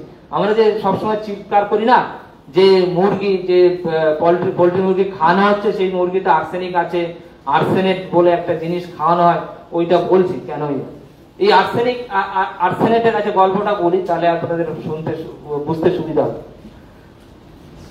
আপনারা জানেন যে জোডিয়াক বলে একটা জোডিয়াক কি ওষুধের কোম্পানি, মনে হয় এরকম একটা কোম্পানি আছে, আমি ঠিকঠাক রিকল করতে পারছি না। হ্যাঁ, জোডিয়াক। তো তারা একটা করেছিল, তারা একটা মানে ওষুধ আবিষ্কার করেছিল। সেই ওষুধটা কি মুরগির খাদ্যের মধ্যে সেইটা দিলে সেটা হচ্ছে, আপনারা দেখবেন যে নাইট্রাসন বা রক্সাসন বলে নাম, আপনারা ওখানে দেখবেন যে রক্সাসন টাইপ করবেন, যে রক্সাসন পোল্ট্রি ফিড টাইপ করলে সঙ্গে সঙ্গে চলে আসবে। এই রক্সাসনটা হচ্ছে ওই আর্সেনিক যুক্ত, মানে নাইট্রোসন বলে একটা কোম্পানি যেখানে আর্সেনিক থাকে। এখন এটা হচ্ছে কেমিক্যাল আর্সেনিক। তারা যখন এইটা তৈরি করলো, মুরগিগুলো খুব তাড়াতাড়ি বড় হতে শুরু করলো, মানে তার মাংসটা লাল হতে শুরু করলো। ওরা বললো দারুণ লাল রেডিশ মাংস হবে, মুরগিগুলো তাড়াতাড়ি বড় হয়ে যাবে এবং এটা হচ্ছে দারুণ ব্যবসা হবে, ব্যবসা ইউজ করতে শুরু করে। তারপরে ওরা যেহেতু ফুডের ব্যাপারে সেফটির জন্য অনেক কিছু চিন্তা করে, বছর 5-এর মধ্যে তারা ইনভেস্টিগেট করে বের করলো যে না, এই যে আর্সেনিকটা খাচ্ছে মুরগি, এইটা অর্গানিক আর্সেনিকে কনভার্ট হয়ে যাচ্ছে। আপনারা জানেন ইনঅর্গানিক যখন আমি খাবো সেটা হচ্ছে অনেক সময় অর্গানিক কম্পাউন্ডে কনভার্ট হয়ে যায়। আপনি টাইপ করুন ইনঅর্গানিক আর্সেনিক কতটা ক্ষতিকারক, অর্গানিক আর্সেনিক কতটা ক্ষতিকারক, আরো বেশি ক্ষতিকারক, 1000 গুণ বেশি ক্ষতিকারক। অতএব ওই আর্সেনিক যখন মুরগির শরীর থেকে আমার শরীরে যাচ্ছে সেটা 1000 গুণ ক্ষতিকারক। ওরা বন্ধ করে দিল, কিন্তু এটা আবিষ্কার করতে গিয়ে যে পয়সাটা খরচা হয়েছে, যে টাকাটা ওরা খরচা করেছে R&D-তে, সেই টাকাটা তুলবে কোথা থেকে? সেই টাকাটা তুলছে এখন থার্ড ওয়ার্ল্ড কান্ট্রি থেকে, কারণ ওখানে ব্যান করে দিয়েছে এবং বলেছে যে স্বইচ্ছা মানে উইথড্র করে নাও। কারণ ইউএসএ কিন্তু অফিসিয়ালি ব্যান করেনি, কিন্তু ওরা কেউ ইউজ করে না। যাতে দেখবেন যে ওদের গেজেটেই আছে যে এই জোডিয়াকের যে রক্সাসন, এটা হচ্ছে তারা ভলেন্টারিলি উইথড্র করে নিল। ভলেন্টারিলি উইথড্র করলো মানে তাদের তো selling to other country withdraw হলো না, আমাদের এখানে আরামসে বিক্রি হচ্ছে। এখনো আপনি যদি রক্সাসন ইন পোল্ট্রি ফিড ওষুধটা পেয়ে যাবেন, বিভিন্ন নামে পাবেন, আপনারা দেখবেন যে নেটের থ্রুতে সবকিছু পাওয়া যাচ্ছে। অর্থাৎ এই আর্সেনিক কিন্তু আমাদের শরীরে এসে আরো খারাপ হচ্ছে। এবং তাহলে বুঝতে পারছেন একটা সামান্য জিনিস মুরগিকে বড় করার জন্য যে আর্সেনিক খাওয়াচ্ছে তার ফলটা কি হচ্ছে। এই জন্যই বলছি যে পেস্টিসাইড আপনারা ওখানে দিচ্ছেন সেটা ভেঙে গিয়ে যেটা তৈরি হচ্ছে, যে স্টাডিগুলো আমরা করেছি তাতে দেখেছি সেটা 1000 গুণ বেশি ক্ষতিকারক। এইটা ভেঙে আছেটা কোথায়, থাকে কোথায়? সব থেকে বড় কথা, কিছু ফল সবজিতে তো থাকে, আমরা খাচ্ছি, আর কিছু বেশিরভাগই পড়ে থাকে কিন্তু আপনাদের এই যে ক্ষেত খামারে আর ওই পুকুরে। এবার ওই পুকুরের মাছ থেকে শুরু করে সবকিছু আপনি আদর করে আপনার ছেলে মেয়েকে সব থেকে বেশি খাওয়াবেন।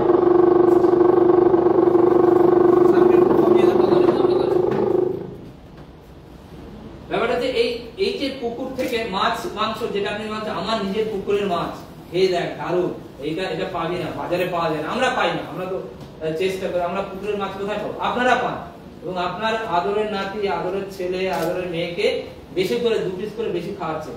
এই যে কি বিষ খাওয়াচ্ছেন এটা জানেন, 100 গুণ বেশি। যেগুলো ফসলের দেওয়ার যে যতটা পেস্টিসাইড থাকে যা ক্ষতি করে, ওখানে 1000 গুণ বেশি ক্ষতিকারক জিনিস আপনি ওদের খাওয়াচ্ছেন।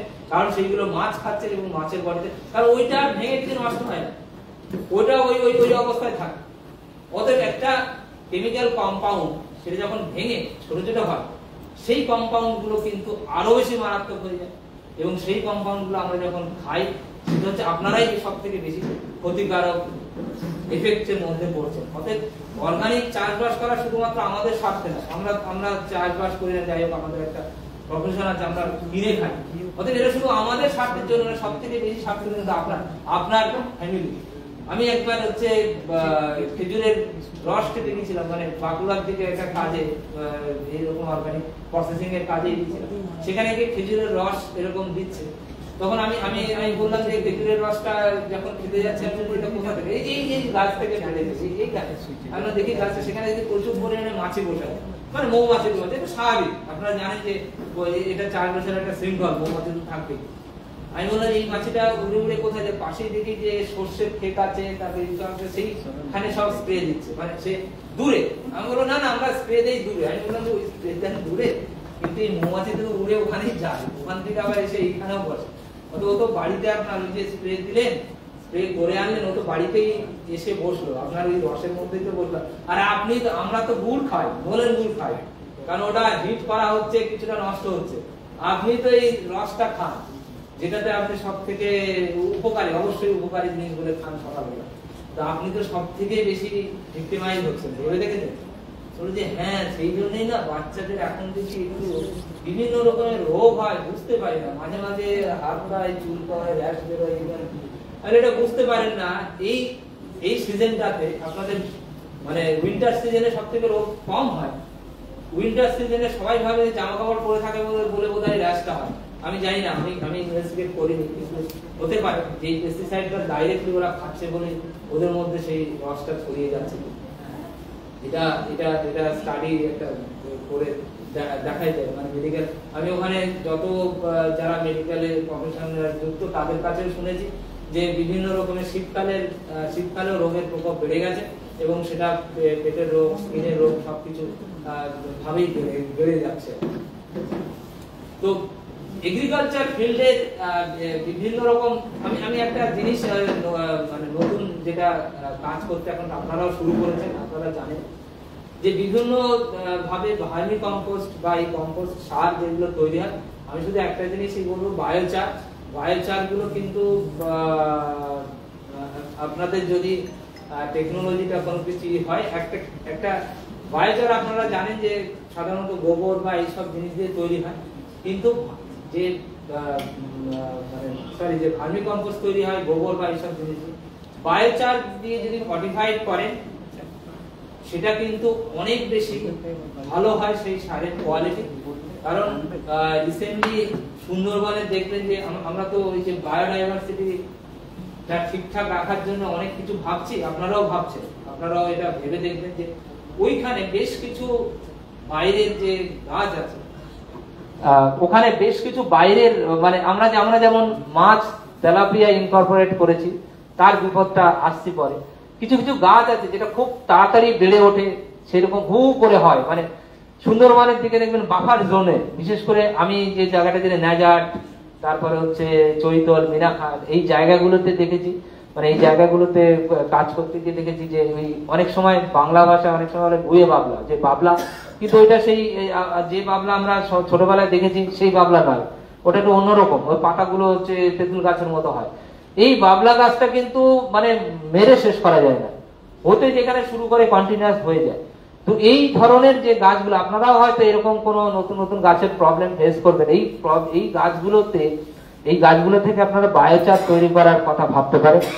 এই বায়োচারটা যদি আপনারা ভার্মি কম্পোস্ট প্রোডাকশনের ওখানে দেন, যারা ভার্মি কম্পোস্ট প্রোডাকশনের সঙ্গে যুক্ত তাদেরকে আমি বলবো চেষ্টা করা, নতুন নতুন আরো বেশি টেকনোলজি ভালোভাবে আপনারা বের করে আনতে পারবেন, আরো বেশি ইউজফুল ওয়েতে। আমরা যেভাবে তৈরি করছি একটা ওই বাবলা থেকে, এটা বায়োচারটা হচ্ছে যেটা আর কি হাব, মানে আমরা ছোটবেলায় যেটা পড়েছিলাম বাংলাতে অর্ধধূম পাতন বলা হয়, অক্সিজেন পুরোটা না দিয়ে সেটাকে হাই টেম্পারেচারে জিনিসটাকে মানে ডিঅ্যাক্টিভ করা, ওর যে কার্বন ডাইঅক্সাইড সে কার্বনটাকে বের করে আনা, তার মধ্যে কার্বন থাকবে, মিনারেলস থাকবে, কিন্তু ওটা যখন ইউজ করবেন সেটা কার্বন ডাইঅক্সাইডে বা আমাদের এই যে পলিউশন এটাতে অত কন্ট্রিবিউট করবে না, ওটা অনেকটা অ্যাক্টিভ কার্বনে কনভার্ট হয়ে যায়। আর আপনারা জানেন যে অ্যাক্টিভ কার্বনের অনেক এই পেস্টিসাইড এগুলো ধারণ করার ক্ষমতা আছে। এই অ্যাক্টিভ কার্বন যদি আপনারা খেতেও দেন, মানে এমনি বায়োচার যদি ফিল্ডেও দেন, তাহলে দেখবেন ওই যে মানে ফসলের মধ্যে পেস্টিসাইডটা না গিয়ে অনেকটা অ্যাবজর্ব করে নেবে। এটাও অনেকটা মানে এই অ্যাক্টিভ কার্বন যদি ওর মধ্যে থাকে উপকার পাবে। অতএব জিনিসটা সবে আমরা কাজ শুরু করেছি, যেটা ভার্মি কম্পোস্ট বায়োচার দিয়ে, এবং এখন অনেক জায়গায় কাজ হচ্ছে, আপনারা হয়তো শুনছেন বিভিন্ন জায়গায় বায়োচার। তো এটা হচ্ছে যে কোনো গাছ, যে কোনো প্ল্যান্ট যদি আপনারা সেটাকে মানে কার্বন ডাইঅক্সাইডে কনভার্ট না করে, যেটা কার্বন ডাইঅক্সাইড পোড়ালে তো কার্বন ডাইঅক্সাইড কনভার্ট হবে, সেটা বায়োচারে কনভার্ট হয়ে সেই বায়োচার দিয়ে যদি আপনারা ভার্মি কম্পোস্ট তৈরি করেন, তাতে নিউট্রিশনাল কোয়ালিটি এবং এই কোয়ালিটি সবকিছুই অনেক বেশি ভালো হয়। মোটামুটি আরেকটা জিনিস, আরো কয়েকটা জিনিস আছে যেগুলো এগ্রিকালচার রিলেটেড, এগ্রিকালচার এটা অ্যাকোয়াকালচার রিলেটেড। আপনারা জানেন যে একটু আগেই কথাটা বললাম বলে মনে পড়লো, আবার বলছি, সেটা হচ্ছে তেলাপিয়া। তেলাপিয়া মাছ আপনারা সবাই জানেন যে চাষবাস হয় এবং খুব তাড়াতাড়ি বেড়ে ওঠে, এবং এই তেলাপিয়াটা কিন্তু আমাদের এখানে ছিল না। বিপজ্জনক হচ্ছে এই তেলাপিয়াটা খেলে কি হবে, ফুড কোয়ালিটিটা নিয়ে যেহেতু আমাদের কাজ, সেই ক্ষেত্রে আমি বলতে পারি, আপনারা জানেন মাছ খাওয়ার সব থেকে উপকারী জিনিস মাছ। মাছ উপকারী জিনিস বলবো কেন, সব থেকে বড় কথা মাছ হচ্ছে ব্রেন ডেভেলপমেন্টের কাজে লাগে। একটা যদি উদাহরণ দিই তাহলে আপনারা মোরারলেস দেখতে পাবেন যে যেসব ফিশ ইটাররা আছে মোটামুটি পৃথিবীতে, সেই সব জাতিগুলো মোটামুটি বুদ্ধিজীবী হয়। আর অন্যরা হয় না তা নয়, অন্যরাও হচ্ছে এই হয়, কিন্তু ফিশ ইটাররা সাধারণত হয়। তার কারণই হচ্ছে ওমেগা 3 ফ্যাটি অ্যাসিড। এটা হচ্ছে স্টাডি, এটার কোনো বিকল্প নেই, মানে এটা হচ্ছে সারা পৃথিবীতে স্টাডি করে দেখা যায়। তো ফিশ হচ্ছে একটা খুব মারাত্মক ভালো জিনিস আমাদের ব্রেন ডেভেলপমেন্টের জন্য। এই ফিশ অয়েলটা হচ্ছে ওমেগা 3 ফ্যাটি অ্যাসিডের একটা কম্বিনেশন দরকার। কিন্তু রিসেন্টলি যেসব ফিশ গুলো আমরা খুব বেশি চাষ হয়, বেশি পরিমাণে ফসল হয়, মানে আপনারা জানেন যে বেশি পরিমাণে ফসল যেটা জেনেটিক্যালি মডিফাইড যে চাষ, সেটার যেমন বিপদ অনেক কিছু আছে যেগুলো আমরা জানি না, সে তেমনি এই সব যে ফিশ গুলো সেগুলো আমাদের এখানে চাষ করা যে কি ডেঞ্জারাস। এর যে ওমেগা 3 ফ্যাটি অ্যাসিড আর আরেকটা জিনিস আছে ওমেগা 6, একটা 6 আর একটা 3, এই একটাতে 3টে আনস্যাচুরেশন আর একটা হচ্ছে 6টা আনস্যাচুরেশন। এর যে রেশিও, এই রেশিওটা পুরো উলট পুরো, মানে ওমেগা 6 ওটাতে বেশি, ওমেগা 3 কম। আমাদের দরকার ওমেগা 3 বেশি, ওমেগা 6 কম, ঠিক উল্টোটা করা। এই উল্টোটা করার ফলে আমরা মাছ খাওয়ানো যেসব মানে বাচ্চাদের মাছ খাওয়াতে যাচ্ছি, আমরা না জেনে তাদের বিপদটা বাড়িয়ে দিচ্ছি। কারণ আর আমরা রেগুলার কি বলছি যে কি হলো তোর বাবা মা এত বুদ্ধিমান, এত কিছু হচ্ছে, আর তোর মাথায় কেন অঙ্ক ঢোকে না? আমরা দিনরাত বলে যাচ্ছি তুই অঙ্ক পাচ্ছিস না, এইখানে এই পাচ্ছিস না, তাদের কম্পিটিশন ভাবুন। তারা হচ্ছে কম্পিউটার, এখন এআই এর যুগে আমাদের স্টুডেন্টদের আমি তো দেখি যে আমরা তো অনেক ভালো ছিলাম যে আমাদের অ্যাটলিস্ট এআই কে কম্পিটিশনের মধ্যে আনতে হয়নি, এখন তো এআই তাদের কম্পিটিটর। তারা এই কম্পিটিশনের যুগে তারা ঠিকঠাক খাবারটাই পাচ্ছে না, তারা খাবার পাচ্ছে না, এই পুরো মাছ খাচ্ছে, আমরা মাছ খাওয়াচ্ছি উল্টো কম্পোজিশনের। আর আমরা অরিজিনাল আমাদের যে মাছ যেগুলো আর কি অরিজিনাল আমাদের এখানে চাষবাস হতো আগে, সেই মাছগুলো এখন চাষ করি না, সেই জায়গায় প্রফিটের জন্য এই মাছগুলো চাষ করি। অতএব এই মাছগুলো চাষ করা কিন্তু অত ভালো জিনিস না। আমি জানি না চিতল মাছ লাস্ট কবে আপনারা কোথায় পেয়েছেন বা খেয়েছেন, আপনারা পেতে পারেন, কারণ আপনারা চাষবাসের সঙ্গে অনেকে যুক্ত, অনেকে হয়তো এই অর্গানিক মিশনের সঙ্গে যুক্ত বলে আপনারা খোঁজ করে থাকতে পারেন। কিন্তু আমি তো চিতল মাছ কবে যে পেয়েছি লাস্ট আমি জানি না। চিতল মাছের পেটি আর মুইঠা বাদ দিলাম, পেটির মধ্যে যে কত অয়েল থাকে আর এটা যে কত ভালো কম্পোজিশনের অয়েল সেটা আপনারা কল্পনা করতে পারবেন না। আমরা ওইগুলো ভুলে যাচ্ছি বা ওইগুলো চাষবাসও বন্ধ করে দিচ্ছি, এখন আর পাওয়াই যায় না। আর একটা হচ্ছে ইলিশ মাছ, যার যেটা আকাশ ছোঁয়া, যেটা মানে আমরা খুঁজে পাই না, সেই কম্পোজিশনটাও খুব ভালো।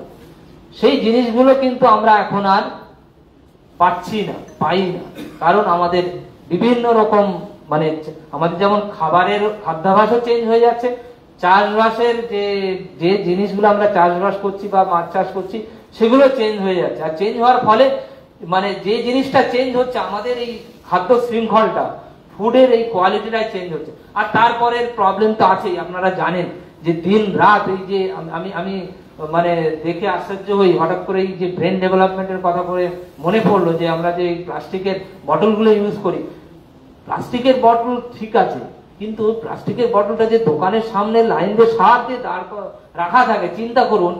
আপনারা জানেন যে প্লাস্টিক থেকে তো প্লাস্টিকের বিসফেনল এ বি সব চলে আসে, আর এটা যদি গরম করা হয় আরো বেশি আসে। আর এই যে প্রত্যেকটা জায়গায় অ্যাটলিস্ট মানে আমরা মাথাটাকে ছায়ার জন্য ঢাকা দিচ্ছি, যে দোকানদার সে তার এটা ছাউনি অবশ্যই দেবে, কিন্তু যেটা বিক্রি করছে, যেটা সেও খাচ্ছে মাঝে মাঝে বা আমরাও খাচ্ছি, যেটা আমাদের ভিতরে যাচ্ছে, মাথার ভিতরটাকে যে রক্ষা করবে সেইটাকে আমরা রোদে রেখে যাচ্ছি। আপনি চিন্তা করুন, এই রোদ্রে রাখার ফলে প্রায় 10 to 15 টাইমস বেশি বিসফেনল ওই মিনারেল ওয়াটারের মধ্যে চলে যায়। আর সেই ওয়াটারটা আমরা যখন খাই, এইটাতে আমাদের ব্রেন নিউক্লিন যে আমাদের যে পিটুইটারি গ্ল্যান্ডের যে হরমোনাল টোটাল যে ইকোসিস্টেম সেটাকে ডিসব্যালেন্স করে দেয়, আর মানুষের ব্রেন কাজ করবেই না কি করে। আমি তো আশ্চর্য হয়ে যাই, এখনো আমাদের ছেলে মেয়েরা অঙ্ক করতে জানে, কিছুদিন পরে হয়তো দেখবেন যে ওরা অঙ্ক কিছু করছে না, সবসময় এআই সবকিছু করে দিচ্ছে, ওরা শুধু টুকে যাচ্ছে আর শুধু ভেবে যাচ্ছে চোখ বড় বড় করে। এখনো যে তাদের ব্রেন কাজ করে, আরো বেশি কাজ করছে এবং বেশি কাজ করাতে হচ্ছে তাদের, এটাই হচ্ছে ওদের আনফরচুনেটলি তারা করছে, অথচ তাদের ভিতরটা বিল্ড আপ হচ্ছে না, ভিতরটা আমরা শেষ করে দিচ্ছি। আমি যে আগে বলেছিলাম যে এটা এমন একটা কেমিক্যাল যে জিনিসটা আমাদের ভিতর থেকে শেষ করে দেয়, আর আমরা বাইরে মাথা বাঁচানোর জন্য ছায়া ইউজ করছি, আর এই খাবারগুলোকে ছায়ার মধ্যে রাখছি না। যত ফুড প্রোডাক্ট দেখবেন বটল করা, সেগুলো যখন খাচ্ছি ঠান্ডা খুব ভালো, কিন্তু যখন রাখা হচ্ছে সেটা যখন ট্রান্সপোর্টেশনের মধ্যে দিয়ে আসছে সেগুলো সব হিট, মানে প্রচন্ড বেশি টেম্পারেচার। আমরা এইগুলো এই জল যে আমাদের খেতে হবে এটা তো ভবিতব্য, কারণ আমরা যখন ঘুরতে যাব, কোনো জায়গায় যাব, মাঝে মাঝে জলটা খেতে হয়, এটা তো কিছু করা যায় না, কতটা আর সাবধান হবে। কিন্তু যেটা আমরা করতে পারি যে মিনিমাম মানে রিডিউস করা, বিপদটাকে রিডিউস করা, সেই বিপদটাকে রিডিউস তো আমরা করতে পারছি না। সেইটার জন্য আর একটা বিপদ আমি রিসেন্টলি সব জায়গায় আপনারা জানেন যে গ্রামে গঞ্জে আমার মানে নিজের যেখানে যাতায়াত, আমি যেখানে আমার জন্ম, সেই ছোটবেলা যেখানে কেটেছে সেই নিরাকার ওই অঞ্চলের কথাই আমি বলবো, যেখানে এখন সব দেখছি যে আরো ওয়াটার, ওই কোম্পানির যে ছোট ছোট জায়গা তৈরি হয়ে গেছে যেখানে সব ওই জল তুলে তারা আরো সিস্টেমে জল করে খাওয়ানো হচ্ছে। চিন্তা করুন গ্রামের মানুষগুলো কিভাবে সর্বনাশের দিকে এগিয়ে যাচ্ছে। আমরা তো অনেক কিছু বুঝি, মিনারেল খাই, ওরা কিন্তু পায় না। ওরা সবসময় ওই অত ভিটামিন মিনারেলস ওষুধ পত্র কিছু খেতে পারে না। আমরা অনেক কিছু পাই, কারণ আমরা ডাক্তার দেখাই, মাঝে মাঝে ব্লাড টেস্ট করাই, 6 মাস অন্তর ব্লাড টেস্ট করানোর কথা, একটা বয়সের পরে 40 বছর বয়স। গ্রামের কটা মানুষ ক বছর 10 বছর পরে একবার ব্লাড টেস্ট করতে যায় না। এক তো সুইচ ফোটানোর ভয়, আর একটা হচ্ছে পয়সার অভাব, তারা করেই না। তারা তো নিজেদের হেলথ কন্ডিশনটাই জানে না। তারা যখন এইসব আরো খায়, আপনি চিন্তা করেন ওর মধ্যে মিনারেলস তো থাকেই না, ওকে বলা হয় প্যাকেজ ড্রিঙ্কিং ওয়াটার। এবার তারা রেগুলার সেটা খাচ্ছে, রেগুলার খাওয়ার ফলে যে মিনারেল সোর্সটা আমাদের জল থেকে আসার কথা ছিল সেটা আসছেই না। না আসার ফলে কি হচ্ছে, আমাদের বডি থেকে যে মিনারেলসটা খাচ্ছি, বিপদটা বুঝুন, আমাদের ইউরিনে যে মিনারেল সেটা কিন্তু একই রকম থাকে, কারণ আমাদের ব্লাড কিন্তু ওইটাকে কোনো না কোনো জায়গা থেকে মিনারেলস ঠিক ব্যালেন্স করার চেষ্টা করে। সেই চেষ্টাটা কোথা থেকে করবেন?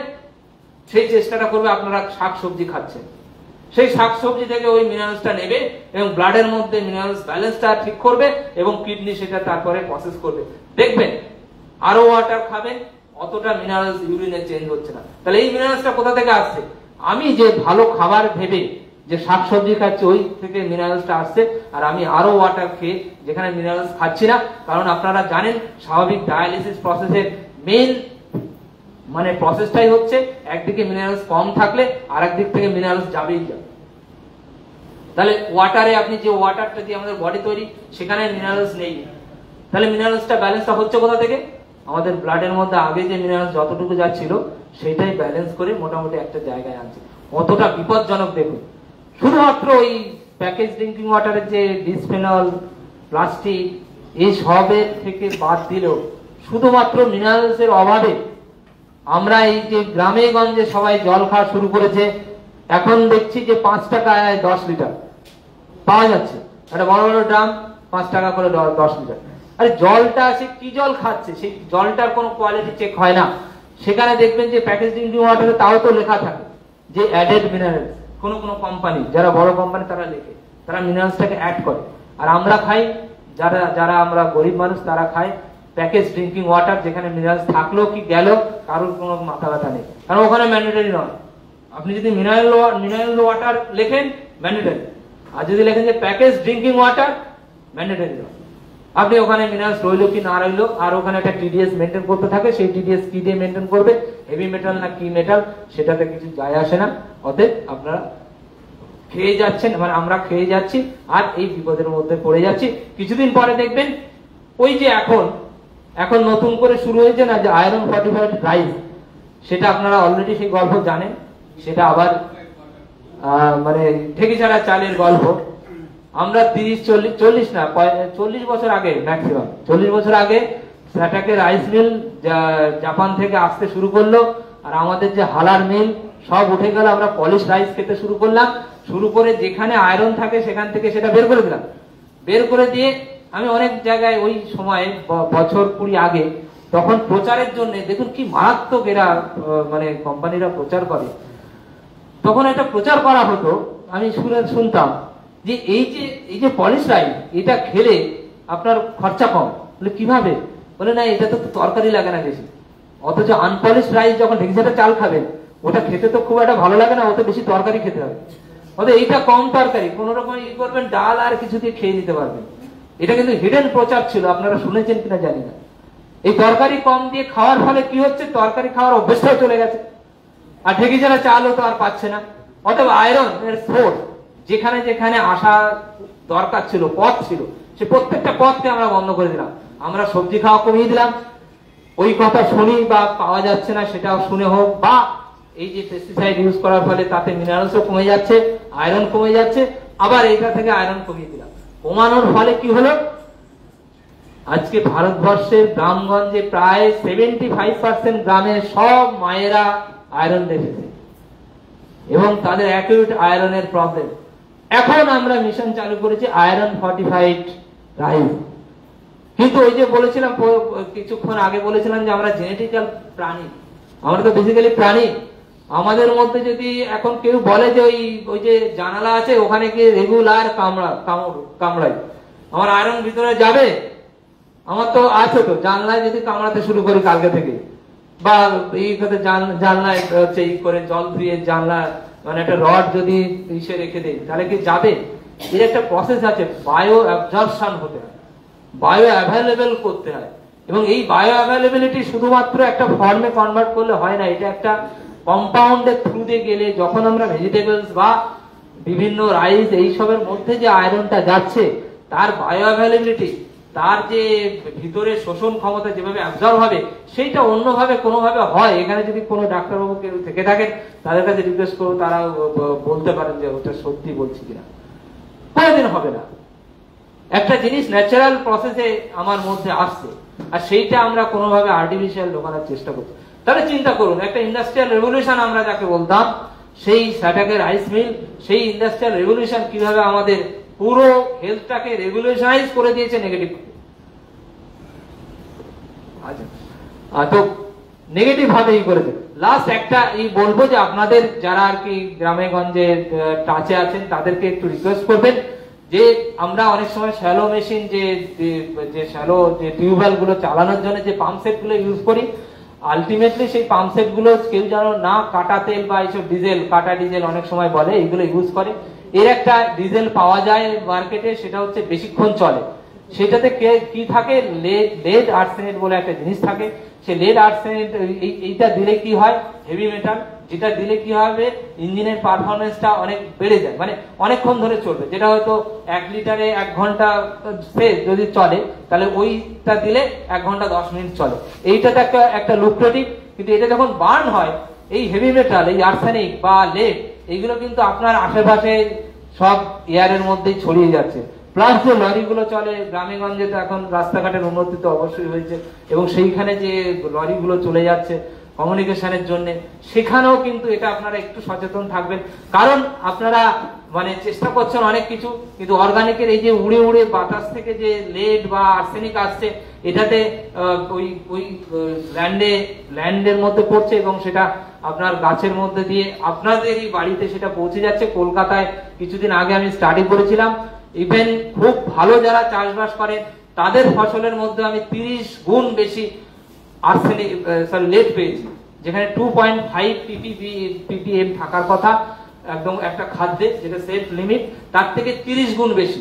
অতএব আমরা মানে আমিও অনেক সচেতন থাকার চেষ্টা করেও যেটা খাই, সেটাও কিন্তু 30 গুণ বেশি লেড, যেটা আপনাদের কিছু করার নেই। এটা আপনাদের ওই জলের মধ্যে দিয়ে, ওই এরিয়ার মধ্যে দিয়ে চলে যাচ্ছে। এর সোর্সটাকে যখন খুঁজতে গেছি, এইটা আমি পেয়েছি।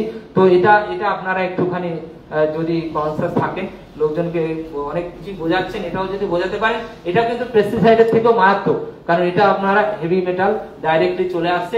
আর একটা জিনিস বোঝাবেন যে অ্যাটলিস্ট রাইস কুকারের ওই জল না ফেলে আর চাল খাওয়ার চেষ্টা করবেন না প্লিজ।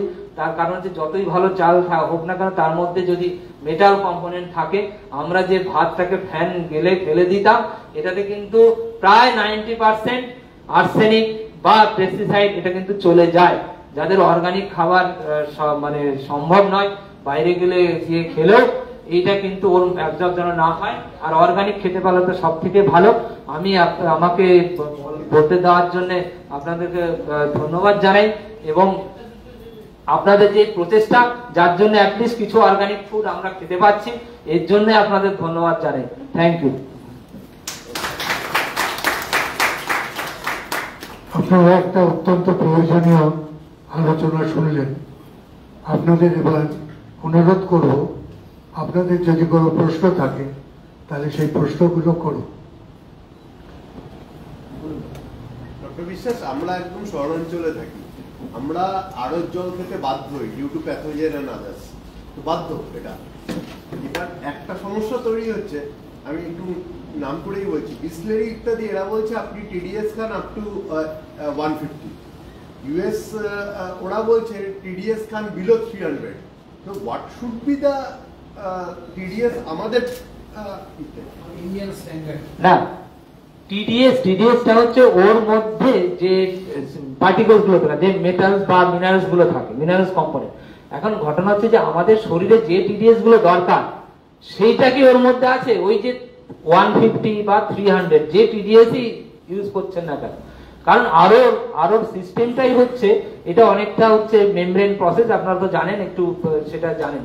অর্থাৎ মিনারেলস যেটা যে প্রসেসে মিনারেলস কমে যায়, এখন সব থেকে বেশি এসেনশিয়াল মিনারেলসটাই ওখানে বাদ চলে যায়। বাকি ধরুন আমাদের এখানে টিডিএস আছে 700, সেটাকে কমিয়ে 150-তে আনলো, কিন্তু এসেনশিয়াল মিনারেলস যেগুলো আমাদের দরকার সেইটা আছে কিনা সেইটা টেস্ট কেউ কোনোদিন করে দেয় না।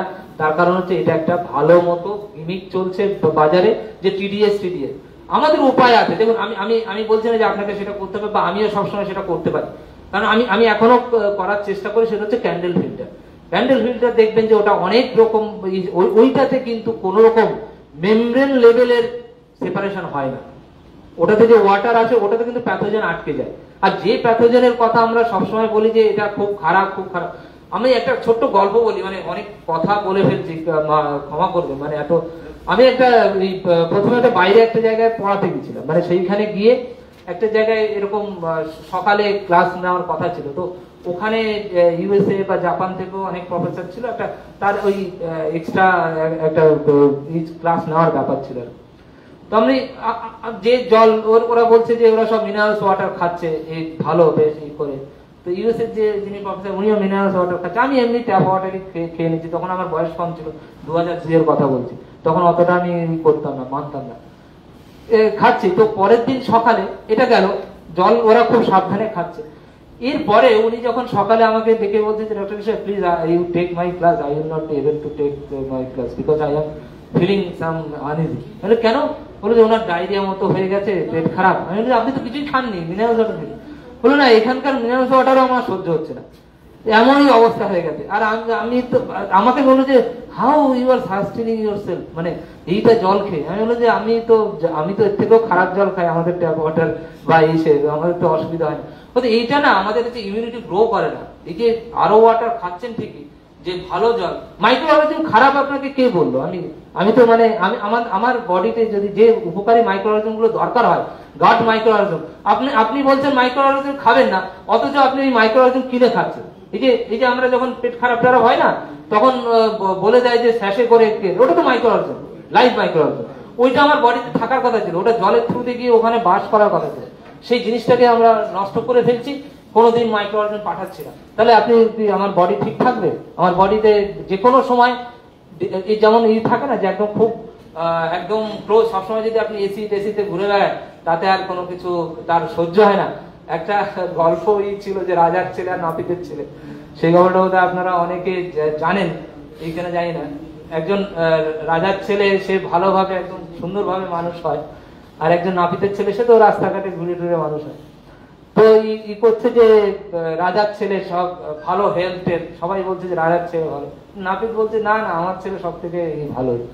তো বলে যে তুমি ই করে দেখা, তো আমার ছেলে ওখানে গেলেও ও ঠিক থাকবে, দেখো তোমার ছেলে এইখানে এসে ঠিক থাকবে না। এরকম একটা কম্পিটিশন হওয়াতে দেখা গেল রাজার ছেলে একদিন শুধু ওখানে গেছে, পায়ে জল লেগেছে, তাতেই তার সর্দি কাশি সর্বনাশ হয়ে গেছে। আর নাপিতের ছেলে কি, সে ভালো জায়গায় ভালো আছে, খারাপ জায়গায় ভালো। অতএব ওই মিনারেল ওয়াটার আপনি আরো ওয়াটার খান বা না খান, একটু নর্মাল ফিল্টার করে খান। শুধু যদি দেখেন যে কারোর সত্যিকারের কোনো স্পেসিফিক প্রবলেম আছে, ফুটিয়ে খাবেন। এটা ফুটিয়ে খাওয়াটাও যদি সম্ভব হয়, ওর মধ্যেও না যে প্রেসিপিটেশনটা পড়ে সেটা বাদ চলে গেলে অনেক ভালো। ওর মধ্যে যে মিনারেলস গুলো থাকে তার প্রেসিপিটেশন পড়ে না, সেগুলো অনেকটা ভালো। অতএব দরকার নেই এমনি ফিল্টার, যেটা ক্যান্ডেল ফিল্টার আগে পাওয়া যেত, ওই ফিল্টার ইউজ করুন। আমাদের সময় তো ছিল যে সেটা তো উঠেই গেছে, মানে যুগটা কিভাবে চেঞ্জ হয়ে যাচ্ছে, তারা মার্কেটে টিকতেই পারলো না। যে আয়ন এক্সচেঞ্জ রেজিন, চিন্তা করুন, আয়ন এক্সচেঞ্জ, যে আয়নটা আমার বডিতে দরকার সেইটা আবিষ্কার হয়েছিল, সেইটা আমরা সব ইউজ করতাম। মানে আমাদের ইউনিভার্সিটিতে এখনো মডেল হিসাবে আছে, মানে 1952 সেই আয়ন এক্সচেঞ্জ রেজিন তৈরি করা, জিওলাইটারি, সেই জিনিসটা এখনো আছে। আমরা শুধু হা করে তাকাই আর ভাবি যে এইটা যদি আমার বাড়িতে আমি পেতাম, এখন আর পাই না। অতএব যদি ক্যান্ডেল ফিল্টার ইউজ করেন, আরো ওয়াটারই যে খেতে হবে তার কোনো মানে নেই। আমি বলছি না যে আরো ওয়াটার একদম মানে আনসেফ, বাট মিনারেল ইমব্যালেন্স তো হয় যতই আপনার টিডিএস। আর কারো প্রশ্ন আছে?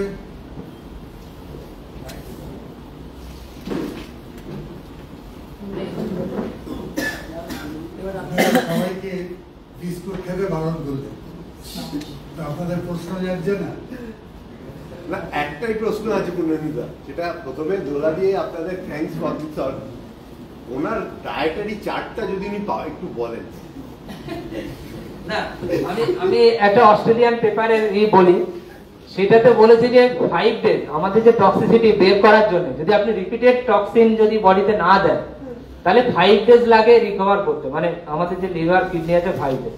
তো আমি শনিবার অথবা রবিবার যা কিছুই খাই, ওটাতে আমি কোনো বাদ বিচার করি না, কিন্তু আদার 5 ডেজ বা 6 ডেজ আমি কিন্তু খুব একটা বেশি বাইরের খাবারটা খাই না, এটা আমি বলতে পারি। কারণ আমি বডিকে ডিটক্সিফাই করার সুযোগ দিই এবং ন্যাচারালি আমি ডিটক্সি ওই যে সলিউশন এসব খাই না, আমি কোনো কিছু খাই না। কিন্তু আপনিও যদি সুযোগ দেন, আপনি একদিন আরামসে খেতে পারেন, শনিবার অথবা রবিবার একটা দিন ফিক্স করে নিন, যা খুশি খান, আনন্দের সঙ্গে খান, তারপরে 5 days গ্যাপ দিন, দেখবেন অনেক সুস্থ থাকবে এবং মানে আমরা ফলো করে খুব উপকার পাচ্ছি।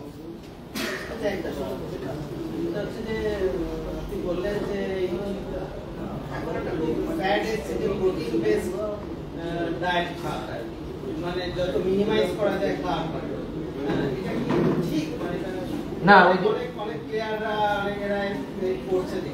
প্লেয়ারদের উদ্দেশ্য আলাদা, তাদের কাজই তো হচ্ছে মাসেল বিল্ড আপ করে, তার ওইটাই তার হচ্ছে অ্যাকচুয়ালি ইঞ্জিন, তার হচ্ছে পাওয়ারটা ওটাই, মানে সেইটা দিয়ে সে স্পোর্টসম্যানরা কি করে তাতে সাধারণ মানুষের উচিত নয়। কারণ আমি আগেই বললাম যে জেনেটিক্যালি প্রোটিন খেয়ে আপনি বেঁচে থাকতেই পারেন সারা জীবন, অন্য কিছু না খেয়ে, যেমন এস্কিমোরা খায় অয়েল আর প্রোটিন। কিন্তু আমরা জেনেটিক্যালি যেভাবে অভ্যস্ত, এই অভ্যাসের থেকে বেরোতে গেলে অনেক সময় লাগবে।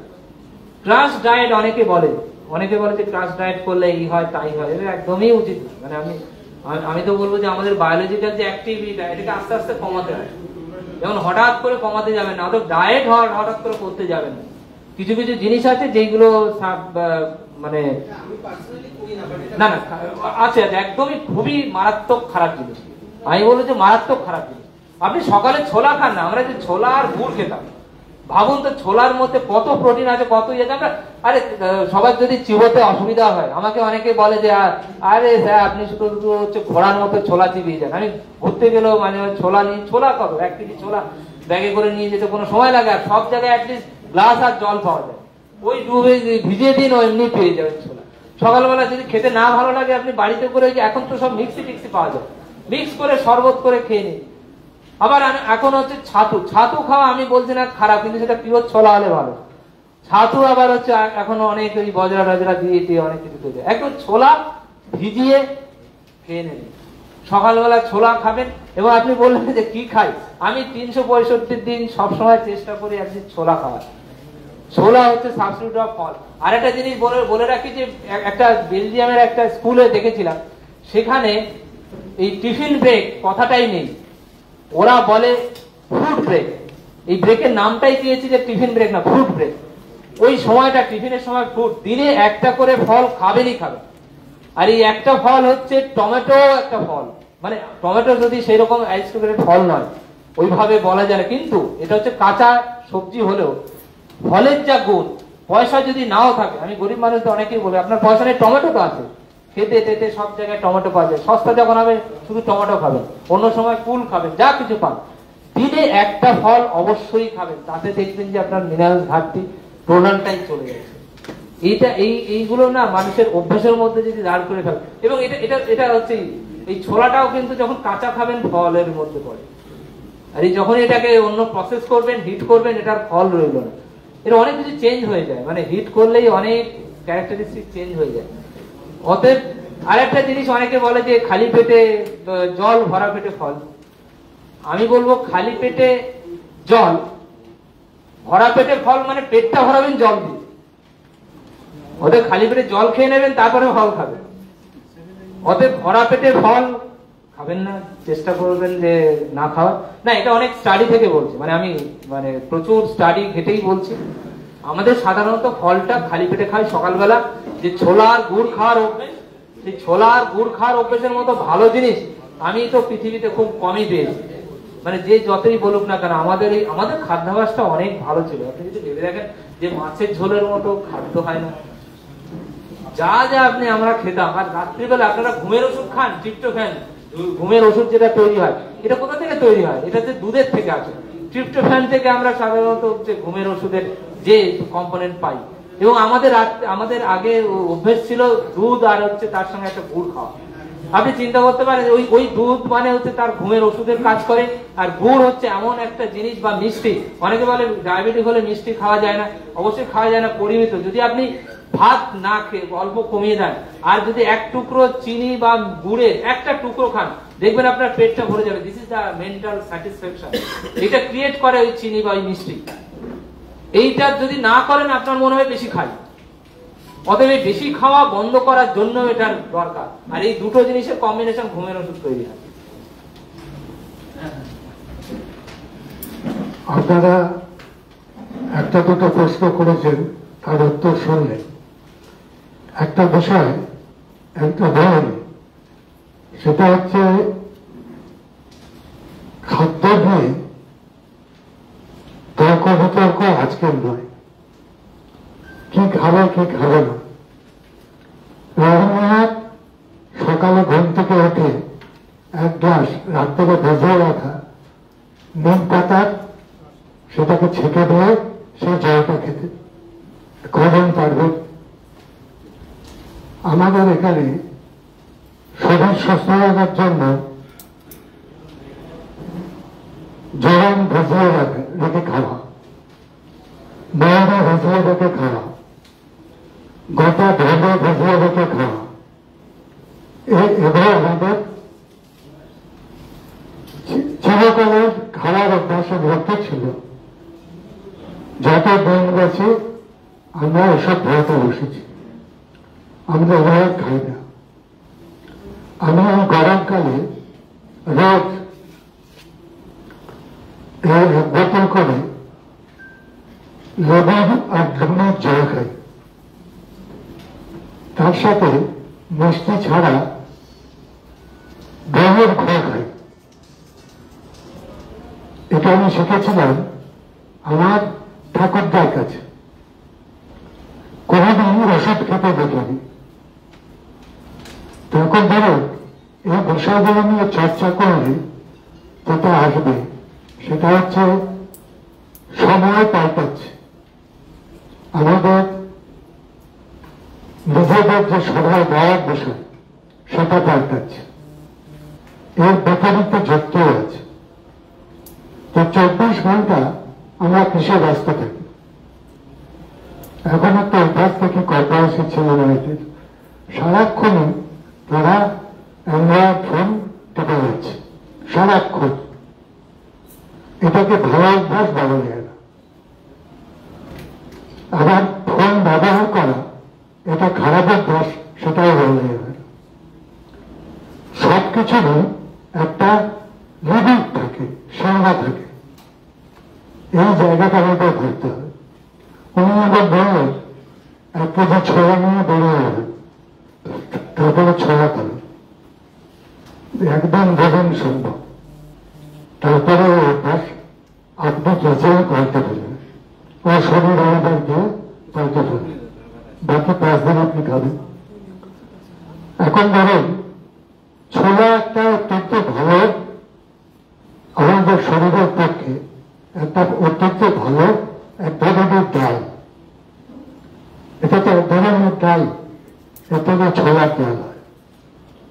তো এবার ছোলা খেলে আমরা দেখেছি ছোটবেলায় আমাদের ধরেন 14-15 বছর বয়সের পর থেকে তখন একটা ব্যায়াম করার ঝোঁক থাকত।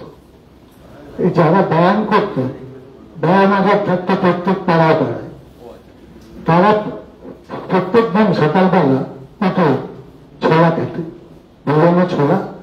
এই ব্যায়াম যারা করে একটা সাধারণ ধারণা ছিল যে যারা ব্যায়াম করে তারা ছোলা খায়, তার শরীরের পক্ষে ছোলাটা খুব উপকারী। যারা ফুটবল খেলেন তারাও ছোলা খেতেন, মাঠে খেলতে খেলতে ছোলা মুখের মধ্যে দিচ্ছে, এই দৃশ্য আমরা দেখেছি।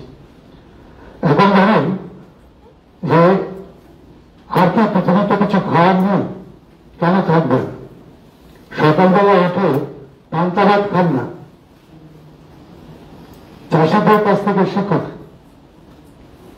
পান্তা ভাত খান, শরীরে জোর পান কিংবা দেখুন, এই গরমে গরম লাগবে না,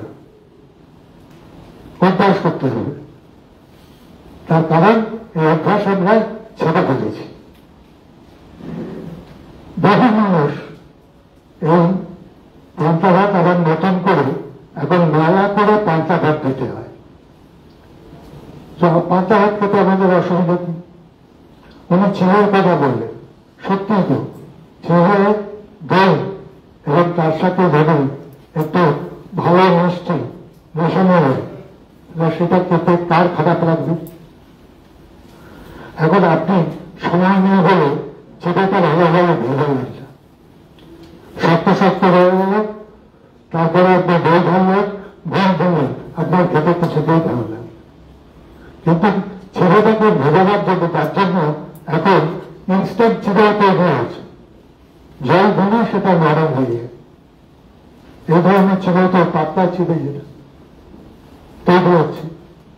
তো এখন এরকম বিভিন্ন ধরনের খাদ্যাভ্যাস, এটাই তখন অনেকে ভাবেন বিরিয়ানি খেও না। আচ্ছা, বিরিয়ানি খাবেন না কেন? কি কারণে বিরিয়ানি খাবেন? এটা তো বলেছে, ব্যাখ্যা করে। মাসে একদিন যদি কেউ বিরিয়ানি খায় তার কিচ্ছু খারাপ হয়। যতটুকু মাংস খেল সেটা এক মাসে তার যথেষ্ট কাজে লাগবে তার শরীরের পক্ষে। ধরুন আমরা প্রতিদিন পাতে ঘি খেতে ভুলে গেছি। আগের মানুষ তারা পেটে থাকত, পেটেটা রোজ খেত, কখনো সেদ্ধ করবে, কখনো ভাজা করবে, কখনো বা সহজ বড়া ধরা করবে, অর্থাৎ মুখের রুচি অনুযায়ী। আপনাকে যদি বেগুন শাক প্রতিদিন খেতে হয়, আপনি বলবেন দুধ আরো অনেক খাবার আছে, কেন এটা খেতেই হবে। কিন্তু বেগুন শাকের বড়া করে যদি আপনাকে দেওয়া হয় তো আপনি একবার খেতে পারেন। এইরকম অর্থাৎ আমাদের যে চিরায়ত খাবার, আমরা তার খোঁজ নিশ্চয়ই করব এবং সেগুলো নিয়ে আমরা এটা বলব। আজকে আমাদের শরীর তারও তো বিবর্তন হয়েছে নানা রকম, সেগুলো আধুনিক খাবার খেয়ে খেয়ে অভ্যস্ত হয়ে গেছে। তা সেখানে যদি বলা হয় আধুনিক খাবার কিছু খাওয়া যায় না, তার পক্ষে সেটা গ্রহণ নেওয়া হয়, তখন তাকে বলতে হবে বাবা একদম বলেন খাও, উনি যেটা বললেন, আর বেশিও থাকবেন খেয়ে না। এই যে জায়গাগুলো, এই জায়গাগুলো যেমন আগে ছোটবেলায় যখন আমরা স্কুলে যেতাম, আমরা একটু ভাত হলে গরম গরম, তার সাথে একটু গুঁড়ো হলুদ, একটু সর্ষের তেল, কিন্তু মেখে খাওয়া সেই অভ্যাস ছিল। এখনো পর্যন্ত আমি বলি যে থাকি যদি হলুদ না হয়, এটা যদি তেলটা যদি আপনার জামা ভালো জায়গায় ভাগানো হয়, তাহলে এই তেল হলুদ দিয়ে একটা ভাত, এটা আপনার অনেক দিনের মতো লাগে। খাওয়ার ক্ষেত্রে আর একটা বিষয় হচ্ছে কখন খিদে পেয়েছে আর কখন পাই। আমাদের এখনকার বেশিরভাগ মানুষ বা কম বয়সী যারা, তাদের খিদে পায়, তাদের সবসময় কিছু না কিছু খাচ্ছে তো। আবার যারা ডায়েট করছে তাদের সঙ্গে ভালো থাকছে, তাদের কোনটা রাস্তা না। যেমন আগে আমাদের বাংলায় মাসে একদিন থেকে উপোস করা, এটা একটা রীতি ছিল। উপোস করলে শরীর ভালো থাকে, উপোস করলে শরীর খারাপ হয় না। অবশ্য তার জন্য খুব রোগ থাকে, প্রচন্ড অসুস্থ হন আলাদা কথা। সাধারণ সুস্থ সবল মানুষ মাসে একদিন থেকে উপোস করলে কিচ্ছু হয়। যদি তো একাদশী, অমাবস্যা, পূর্ণিমা এসব মানার বিষয়গুলো হচ্ছে, এগুলো হচ্ছে আমাদের সভ্যতার মধ্যে দিয়ে। যেমন আগে ছিল আশ্রমে যারা থাকে তারা একবেলা ভাত খেতে, বা একবেলা একাহারে ছিল। এখন একাহারে লোক আপনি পাবেন, একটু বেলা করে তারা খেতে, সারাক্ষণ ধর্মকর্ম করার পর সন্ধ্যার আগে খেয়ে স্নান করতে যেত। তখন ধরুন আপনি যদি প্রতিদিন খাওয়ার পর স্নান করেন, আপনার শরীর সেটাকে দিতে পারবে। তার কারণ আপনি যেটা খেলেন তাতে আপনার শরীরটা একটা গরম হবে, সেটাকে এবং আপনার হজমের জন্য সেটা লাগবে। আপনি যদি সাথে সাথে স্নান করতে চলে যান, তাহলে যেটা যে উষ্ণতা আপনার লাগবে খাবারটা হজম করতে, সেই উষ্ণতা আপনি ঠান্ডা করে দিন, তাহলে আপনার ভালো হজম হবে, ভালো ঘুমও হবে না। তাহলে প্রকৃতির কাছ থেকে শিখতে হবে খাদ্যের ব্যাপারটা। তো প্রকৃতিকে আপনি চিন্তা করুন, দেখবেন যে বহু কিছু আজকে হারিয়ে গেছে প্রকৃতি থেকে। তাদের একটা খাদ্য শৃঙ্খলা ছিল, আমি এর আগেও বলেছি, পশু পাখি থেকে শুরু করে সবকিছু একটা বদলে আর একটা ব্যালেন্স করে চলা, ভারসাম্য, এটা হচ্ছে প্রকৃতির নিয়ম। তাহলে আমাদের যে শরীর, সেই শরীরটাকে এই ভারসাম্য করে চলতে হবে, সব দিক থেকে ভারসাম্য, খুব বেশিও খাবে না আবার খুব কমও খাবো না, এটা হচ্ছে ভারসাম্যের নিয়ম। এই ভারসাম্য যত ঘুরে চলতে পারবো, আমাদের অভ্যাস একটা বিয়ে বাড়িতে গেলে যত বেশি বাড়ি লোকটা খাই, তার কারণ আমাকে এটা কমে খেতে হচ্ছে, বিনা পয়সায় পেলে বেশি খায় আমাদের চালকতা। তো স্বাভাবিকভাবে এই জায়গাগুলো যদি আমরা কন্ট্রোল করতে পারি, ধরুন কেউ কাউকে আমি দেখেছি সারাক্ষণই কিছু না কিছু খাচ্ছে, এতে কখনোই শরীর ভালো না। যখন দরকার তখন খাও, এই দরকারটাকে তুমি বুঝতে পারবে তোমার শরীরকে, যে কখন তোমার খেতে পাচ্ছে। আজকাল খেতে পায় না বলে সমস্যা, তাই নেই আমি ব্রেকফাস্ট করেছি, এবার আমাকে লাঞ্চ করতে হবে, তারপরে বিকেলে খাবার খেতে হবে, তারপর রাত্রে দেবে। আমি যখন সময়ের কথা ভেবে খাওয়াটাকে ব্যতীত করি, আমার শরীরের কথা ভেবে আমার খাওয়া ব্যাপারটা ঠিক করি না। কাজে আমি আবারও বলছি, প্রকৃতির নিয়মটা এটাকে ভালো করে ইয়ে করা উচিত, ভালো করে বোঝা, এবং এর জন্য দরকার পর্যবেক্ষণ। ধরুন একটা ব্যাংক, সে প্রধানত মশা মাছি এইসব খেয়ে থাকে। আচ্ছা, মশা মাছি সেগুলো তো খারাপ জায়গাতেও থাকে, তবে ব্যাংক সেভাবে খেয়ে কি করে হজম করছে? ব্যাংক যদি না থাকতো, মশা মাছি খাওয়ার কোনো প্রাণী যদি না থাকতো, তাহলে পৃথিবীটা মশা আর মাছিতে পরিপূর্ণ হয়ে যেত। এই হচ্ছে খাদ্য শৃঙ্খলা। ঠিক এইরকম আজকে তখন আমরা শেয়ার বেড়ে ফেললাম, আরো বহু কিছু আমরা মেরে ফেলেছি। আপনি দাঁড়ার সাথে কথা বলেছেন, দাঁড়ার সাথে মেঘার খায়, যত ধরনের নিবেন অর্থাৎ জলের ভেতরে থাকে, যে ভেতরে থাকতে পারে, ডগায় চাপের বলে, ডগায় থাকে, ধান ভেতরে থাকে, ডালের চালে থাকে, এরকম বহু ধরনের বিপদ আছে। সেগুলো খাওয়ার জন্য উপযুক্ত সাপ হচ্ছে দাঁড়ার সাপ। আর সেই দাঁড়ার সাপকে ভয় পেয়ে আমরা দাঁড়ার সাপ বেড়ে ফেললাম। দাঁড়ার সাপ এখনো পাওয়া যায় না, খুব কম। দাঁড়ার সাপের চামড়াটা বিক্রি হয়, ব্যাগের চামড়াটা বিক্রি হয় বলে, রঙিন চামড়া, যে কোনো রঙিন চামড়া, যে কোনো প্রাণী, সেটা বেশি দামে বিক্রি হয়। তো স্বাভাবিকভাবে এই যে জায়গা, এভাবে নিয়ে আজকাল শেখানো হয় না। রোগটা যেতে হবে আমাদের স্কুল কলেজের বাচ্চাদের কাছে, তাদের এইটা বোঝাতে হবে কোনটা খাবে কোনটা খাবে না। কেন? তারা যুক্তি জানে, তাদের সাথে যুক্তি দিয়ে যদি একটু পেরে না হতো, উনি বলছিলেন একটা যুক্তির কথা। তো এইরকম এখনকার ছেলেমেয়েরা নানা রকম যুক্তি দেবে।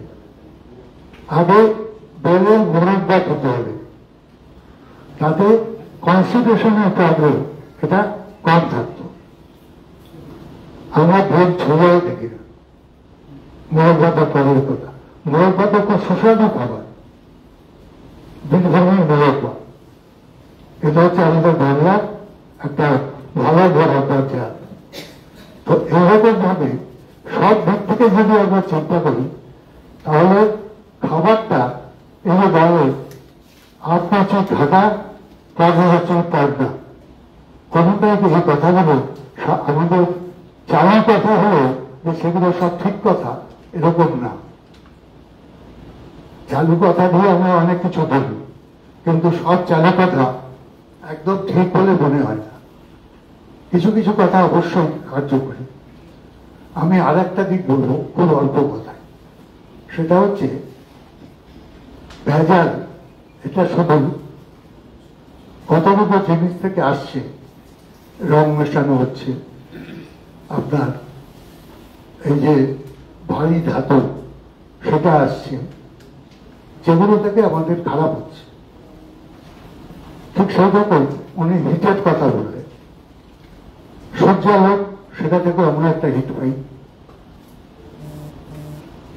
দিনের বেলা। এই যে সূর্যালোকের হিট, সেটা কোনটা আমাদের পক্ষে প্রয়োজনীয় কতটা এবং কোনটা অপ্রয়োজনীয় সেটাই বা কতটা, এসব নিয়ে এখন পৃথিবীতে বহু চর্চা হয়েছে, বিজ্ঞান অনেক এগিয়ে গেছে। তো অথচ আপনি চিন্তা করুন যে আপনার গাছপালা যদি সূর্যালোক না পায় তাহলে বাঁচবে না। আর অতি বেগুনি রশ্মি যদি গাছপালাকে আক্রমণ করে তাহলে তার যে রেসিডিউ সেটা গাছপালায় থেকে যাবে, সেটা আমাদের শরীরে আসবে। তার ফলে কৃষিকাজের ক্ষেত্রে এমন বহু কিছু আছে যার সাথে খাদ্য ভেজালের একটা সম্পর্ক আছে। যদি বেশি নাইট্রোজেন দেওয়া হয়, এই যে ইউরিয়া বেশি দেওয়া হয়, তার ফলে কি হয়, গাছের যা প্রয়োজন তার থেকে যদি বেশি হয় তাহলে গাছ কি করে, সেটাকে ছেড়ে দেয়, হয় সে চলে যায় উপরের দিকে, অথবা জলে ধুয়ে সে নিচের দিকে নামে। তো এই যে নাইট্রোজেনের এই যে যাতায়াত, সেটা কিভাবে আমাদের ক্ষতি করছে। আমরা যে এত ইউরিয়া করি, সেই ইউরিয়া দেওয়ার ফলে কি হচ্ছে, ইউরিয়া দেওয়ার ফলে আমরা দেখতে পাচ্ছি মাটি শক্ত হয়ে যাচ্ছে, তার জল ধারণ ক্ষমতা কমে যাচ্ছে। বৃষ্টির জল হলে সেটা মাটির নিচে যাচ্ছে না।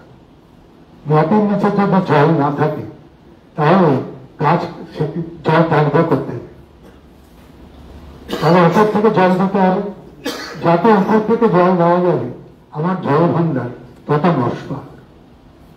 অথচ এই নাইট্রোজেন চুঁজে তো আমাদের যে জলের স্তর আছে, একবার প্রথম যে জলের স্তরটা সেটাকে ভরিয়ে দেবে, তাহলে সেই জলটা খারাপ হয়ে যাবে, পুকুরের জল খারাপ হয়ে যাচ্ছে। এই যে সমস্ত বিষয়গুলো এগুলোর সাথে, অর্থাৎ এই ভেজাল, এগুলো এক ধরনের ভেজাল।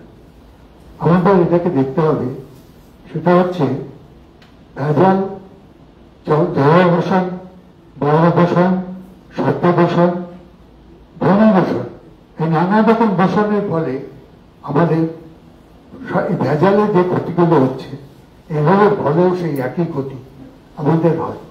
কাজেই আমাদের দিক থেকে এই চাষবাসের বিষয়টা, এটাকে ভালো করে ভাবতে হবে।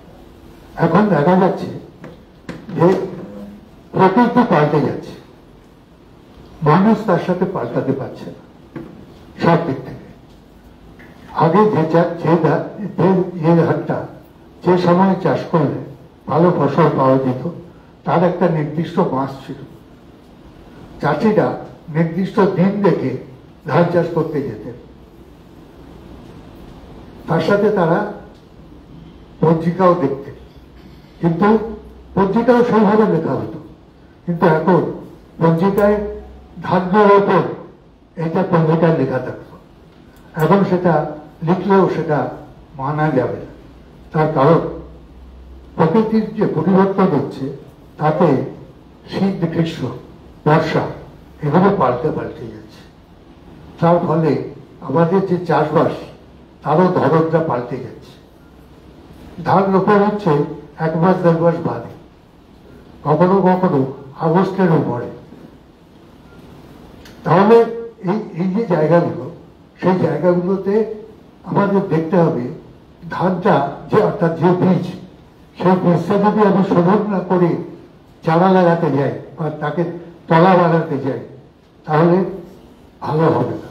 তার কারণ ওই বীজের মধ্যে বীজ থাকতেই পারে, চারিদিকে বিষ ঘটছে, বাতাসের মাধ্যমে ঘটছে, জলের মাধ্যমে ঘটছে। আমি ধান রোপণের জন্য ধানটাকে তো জলে ভেজাতে হবে, জলে ভেজালে সেই জলটা কোথাকার জল, সেখান থেকে তার মধ্যে কি গেল, এই প্রশ্নটা আমাদের ভাবনা। ঠিক এইরকম উনি যখন বললেন এই যে শাকসবজি, তার মধ্যে যে জিনিসগুলো থেকে যাচ্ছে সেগুলো এখন যে পার্টিকেলস গুলো থাকছে সেগুলো এখন আমাদের লিভার বা যেখানে তারা বাসস্থান পায় সেখানে যখন থাকে, তখন তাদের ট্রিটমেন্টের ক্ষেত্রে যখন নানা রকম রোগ হচ্ছে, তখন দেখা যাচ্ছে এখন কাজ হচ্ছে ওই বিষয়ে ব্যাকটেরিয়া। সেই ব্যাকটেরিয়া এটা আমাদের ফ্রেডজিং ব্যাকটেরিয়া আছে, আবার আমাদের এডিবি ব্যাকটেরিয়া আছে। তবে সেগুলো কন্ট্যাক্ট নেই, এখনো পর্যন্ত সব ব্যাকটেরিয়া আবিষ্কার হয়। তাহলে বিজ্ঞানকে যেভাবে এগোচ্ছে বিজ্ঞান, সেই বিজ্ঞানকে আমাদের বুঝতে হবে। তাহলে আমাদের দেখাচ্ছে উৎপাদনের জন্য আমাদের এক ধরনের সংগ্রাম করতে হয়। এই যে সংগ্রামটা, তাকে আমরা বলব উৎপাদনের জন্য সংগ্রাম। আর একটা সংগ্রাম করতে হয় বিজ্ঞান, সেই বিজ্ঞানের জন্য একটা গবেষণা থেকে শুরু করে সেটা কি সঞ্চালন হবে তার সাথে যুক্ত। কিন্তু এইভাবে এই যে বিষয়গুলো, এই বিষয়গুলো যদি বৈজ্ঞানিক পরীক্ষা নিরীক্ষা ছাড়া কোনো কিছুর বিকাশ হয় না, তবে আমাদের এই যে ভেজাল খাবার খাবো না, এটা হচ্ছে একটা বৈজ্ঞানিক কথা। তবে তার জন্য ওনারা যে রিসার্চ করছেন, সেই রিসার্চের ফলগুলো সেগুলো যত ওনারা আমাদের জানাতে পারবে, আমরা তত সচেতন। আর আজকের আলোচনার গুরুত্বটা হচ্ছে এখানে আমাদের ডায়েট চার্ট তৈরি করার আলোচনা হচ্ছে। ডায়েট চার্ট আমাদেরই করে নিতে হবে আস্তে আস্তে, চলতে চলতে। এটা আমরা করতে পারব, আজকে হবে না, আগামী দিনে হবে। ধন্যবাদ, ভালো থাকবেন সব।